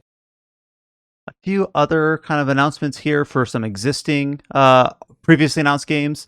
We can just kind of rattle through these pretty quickly. Pokemon Legends ZA. This is, of course, the big Pokemon Legends title releasing in October. They just did a quick trailer on 4-player battles, the Battle Club. And it's interesting because it's kind of like that quasi-real time that the Pokemon Legends Arceus had. So in terms of how much or how significant this is in terms of like the whole gameplay progression, I'm not sure. It's just a mock 3-minute 4-way battle shown from start to finish with an over-exuberant announcer. It seems interesting, but it's hard to parse exactly like how significant it is in the whole like gameplay loop, so to speak. But the Pokemon Company showed off that. Outer Worlds 2, of course, another October RPG. They did a trailer showcasing their companions, and I'll be honest, I watched the trailer ahead of time, and I've already like, who did they show again? So it's one of those things where it's like, I have no history with these characters. They're not returning characters from the original game, so there's no like, oh, I recognize that person. Like, they're all new characters. It gives each of them like what faction they're with and like their pros and cons. But like, I didn't go watch the trailer slow enough to pick up all those and write notes. So it seems interesting, but like, I just need more context before this really means anything to me. But there's like no romance in this game, right? They're just like the companions are there to help you out, but you're not like going in love with that or something. Which has been the tack that Obsidian's taken for like their last several games. So I just think that if they wanted to like what you said, right, you need context and you need some background. I think I've been posting about the Borderlands 4 gameplay showcases they've been doing for each of the Vault Hunters, and obviously you might spend more time with them because they're playable characters, but I feel like we need some of those for these if they want people to care about them without having to actually play the game. You can't just dump all this stuff in one trailer and call it a day, is how I see in it. an 80-second trailer with like showcasing 5 characters. Yeah, I'm not saying it's bad. It's just that I don't retain anything from it. I remember more of the lead up from the trailer from Gamescom where they joked about how this is more important than the combat or something like that. Like, I just remember more of that than the actual characters, which is not a good thing. Yeah, but it's like I kind of get in the sense like it feels like it's impossible to properly showcase all elements of an RPG. In a balanced, fair fashion to make you care. Like you actually just won't care, period, unless you just like play the game itself. Mm-hmm. Okay, to be more optimistic, then one of the companions is a robot drone healer named Valerie. Only it's an acronym. So there you go. There you go. Owlcat, one of the games that they're developing and publishing, The Expanse, Osiris Reborn, kind of their first third-person action RPG. They just had a quick trailer showing an environmental showcase. So in terms of like, that's It's the exact type of trailer not to show or not to talk about in a podcast. I'm not going to describe the environment to you, but I've always thought that Owlcat has had really good art direction in their isometric CRPGs, and I think that carries through so far what they're showing with the Expanse Osiris Reborn. So there's just a quick 90-second trailer showing some of the locales and environments of that game. So give that one a watch if you're excited about that. I'm getting a little concerned though, because imagine this, Brian, the state of an Owlcat game at release, but as a third person action. Yeah, I'll be honest. Like I'm, yeah, like Can you think about that? Can you even conceptualize that when you're just walking around and something might just like fucking go insane on you and you're just like running around in third person? that's the reputation that they've earned. As much as I do like their games, just we'll see. But yeah, to me, I'm just like I don't know if that's exciting or scary or both. Mm-hmm. And there was a couple other trailers for like Neverness to Everness, Arknight's Enfield, one here for Lost Helden. I had to remind myself, like, oh, Lost Helden, this one seems neat. And then I'm like, this is the studio that made Super Neptunia RPG. So Let's go. and Astria Ascending. So their game is releasing in 2026. They just had a new gameplay trailer for Lost Helden, which hopefully it comes together. Kinda, It might be cool, but I don't know yet. It's really hard to tell. Like they might have something on their hands, but it seems like it's too early to tell, really. Mm-hmm. We talked about Super Robot Wars Y. We're getting some details about their upcoming additional content sets. Yeah, this is really cool. Like that's the DLC series. Like in the previous Super Robot Wars 30, they added more series as especially when the expansion pass came out, but even its DLC sets. So there was actually a really fun one because a lot of people in the West really like the Big O. So that in the DLC one, they announced the Big O, Galaxy Cyclone Briger, which is a pretty interesting, very niche pick. Like some people really like that series, but it's definitely one that you never thought would come back. So that's a really cool, like just kind of unpopular pick, I would say, but that's cool. A really cool one that they also announced is that Futo PI Kamen Rider is coming. So Kamen Rider is officially coming to Super Robot Wars through this. Very fun pick. That's also unconventional in the sense like this is like a recent anime series that featured Kamen Rider in it. It was like like a sequel or follow of the Kamen Rider W. But since it was adapted in anime, it kind of quote unquote was qualified to be in a Super Robot Wars. So that's a lot of very, very, very, very exciting for Kamen Rider fans. For DLC 2, they're adding the Brave Legend Dagarn, which is part of the Brave series. Very popular series in terms of like people who follow the Brave series. This is a pretty great show way back in the day. Steel Jig, also very been a while since it's been on a home console SRW, but a fun pick. People like Jig, for people who are into giant robot shows. And then the Getter Noir from the who made its debut in like the SRW Cross Omega mobile game is coming to home console SRW. They kind of gave it under the moniker Getter Robo, the Jet Black Drifters, but that's just more so the property that houses Getter Noir. So fun picks. They're not coming at launch. They said it's coming soon, but it's going to be post-launch DLC. And I guess these will have like their own mini campaigns to introduce these units. So very fun series picks and way better than I was expecting in terms of what they could have chosen. So cool, very cool. Well, you expressed like some minor disappointment at their like base roster selection, so hopefully this kind of is a balancing in terms of some interesting, cool additional picks. Yeah. Triangle Strategy is now available for Xbox and PlayStation. So yeah, Kind of pretty good shadow game. drop. Yeah, PS5 and Very Xbox happy Series about that. particular. There's not Yeah. for previous generation, just current generation on that. But yeah, this was like a shadow drop, like but Gamescom started as I believe. Yeah, But hey, they had this in the Xbox showcase or something, and then I was like wondering, is this going to be like Octopath 1, which is just on Xbox, and you got to wait a few years for PlayStation, but PS5 version released like an hour later. I'm actually working on coverage for both ports, which I wasn't able to finish before the podcast, but should be up over the weekend maybe. But very happy with them. Very happy with revisiting the game because I love this game. But yeah, very yeah, happy with that. Triangle Strategy, pretty damn cool game. So you haven't played it yet, and pick it up. And you It's don't now want available on to all play it platforms. in VR. You can play it on PlayStation. Right. Don't remind me about that version. One sales update this week. Rune Factory Guardians of Azuma, that released back in, I believe, May, has shipped over, originally in May and then came out in Switch 2. Has shipped over 500,000 units. No, it was actually both in June because it was Oh, they were originally both in supposed to June. be in Yeah. May. Yeah, they delayed the PC and Switch One versions because To they just align said it we'll with have all it. of them Yeah, together. yeah. Yeah. Okay, no, that rings a So, bell now. Yeah, my bad. yeah, Yep, all yeah. together, all in So, June. so the 500,000. 500K thing, the 500K thing out of context seems a bit low, but the thing is, like, 5 had like damaged the series so much that I feel like it reaching that sales milestone which 5 had, which looked longer for 5. I think it's a good sign for the series that is 500K now.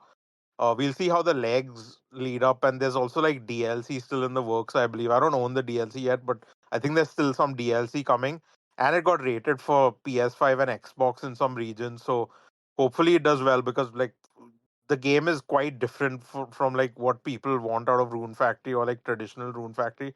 I enjoyed it quite a bit. I just I think hope that's real. they No, build on it.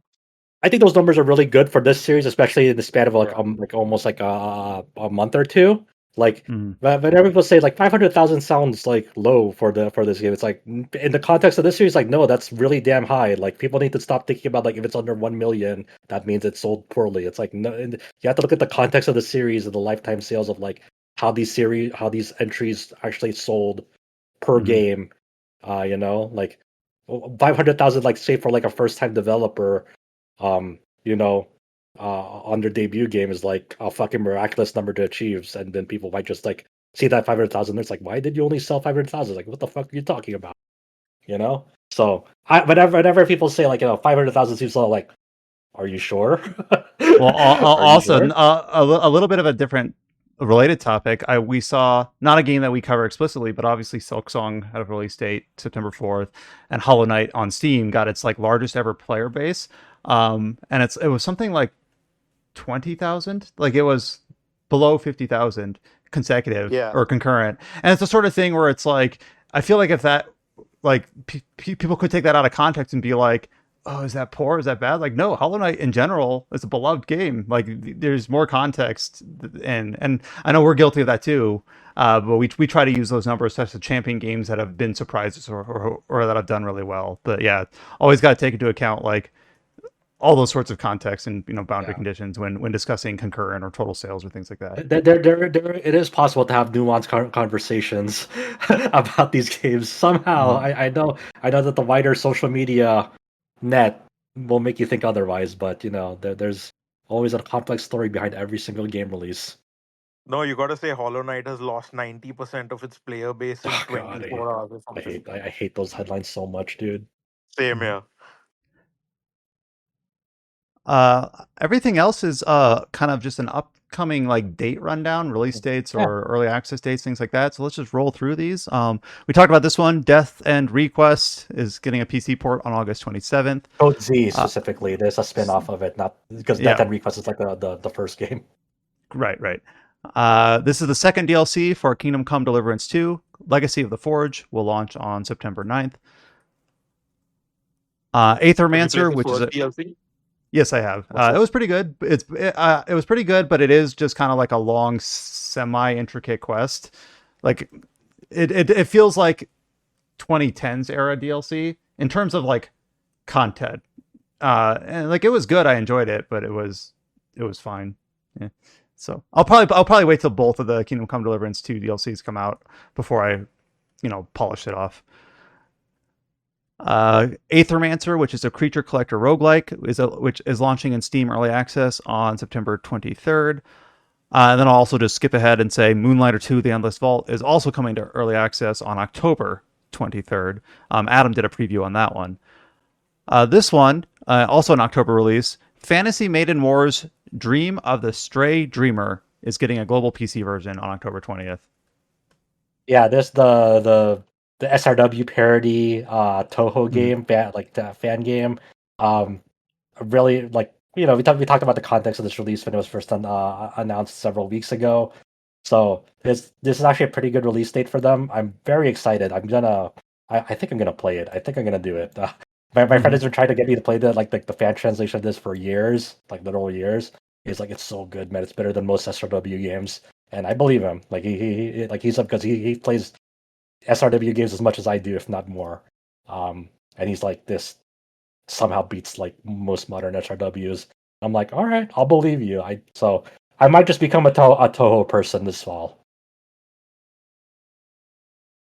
This other October release also has some context. Speaking about opportunity for a nuanced conversation, Vampire the Masquerade, Bloodlines 2, long dev cycle, struggle dev cycle, is releasing on October 21st.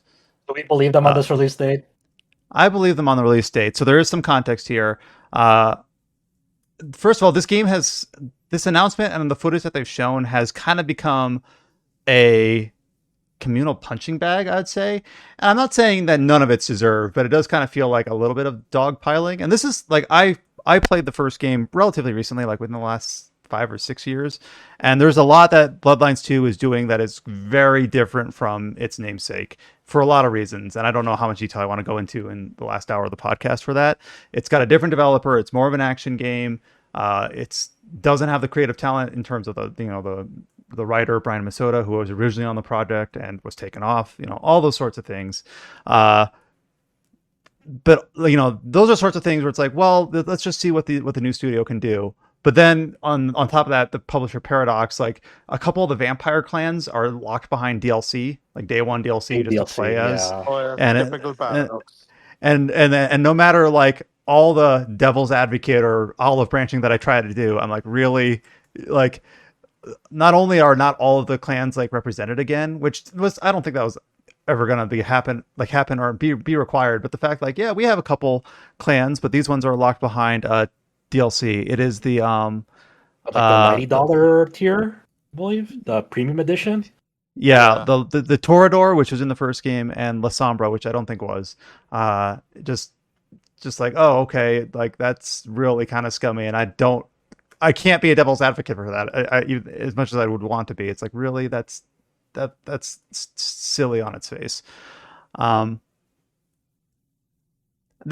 very curious about this game. Yeah, like what else did those guys say? Like, hopefully it turns out well.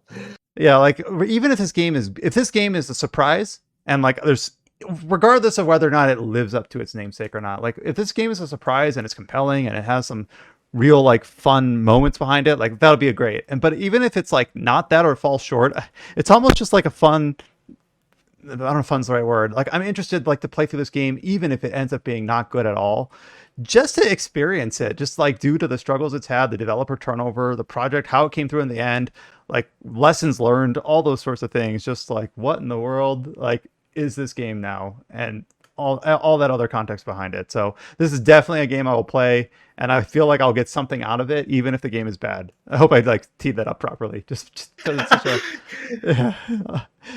well, it's hard to say. It's hard to say until you finally get to experience it for yourself. I try like with anything. It's always best to just go into things totally blind. Don't let the wider, social media net or anything like that influence your decision one way or the other. I try to go into things as blind and as fresh as possible with fresh eyes, I let my opinion form for myself without the sway of anyone else. For some later in the year release dates, Rue Valley, this is the Disco Elysium like from Emotion Spark Studios, being published by Owlcat. It's the time loop one. This is going to release on November 11th for Xbox Series, PlayStation 5, Switch, and PC. Where Winds Meet, this is the Wuxia action RPG, is going to launch globally on November 14th for PS5 and PC. I wonder what happened to the mobile version, because that was supposed to be in the works. I guess it's just not. Because it is out in China, I believe, and I've seen so much footage from the mobile version, because when I was looking for trailers for this to find gameplay, it's like all of it is like whatever maximum settings iPhone or something like that, and I'm like, yeah, like I'm sure I'll try it out there, but I guess it's not coming because the PR email and like all mentions of mobile is just not there on the website anymore. And they've done that. They've done the usual bullshit with free to play games on like PS5, where they're selling you this pre-order bundle for like $15 of in-game stuff.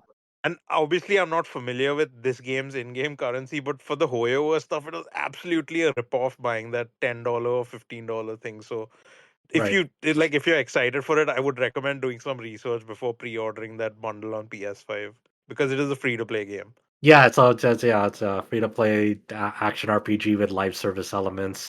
You know, I don't know if that has like a what sort of gotcha system it has, but definitely, there's gonna be in-game monetization Yeah. naturally. Let's see. Indie game. I think I put this one in just for its title.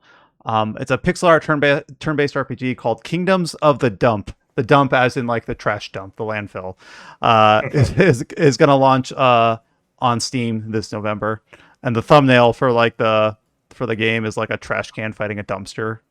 Like, Yeah, I've seen the trailer. You play like a little like trash bin dude with limbs. Yeah, he's holding a sword. Oh my god. yeah, so just a fun indie project coming out for PC Yeah. in November.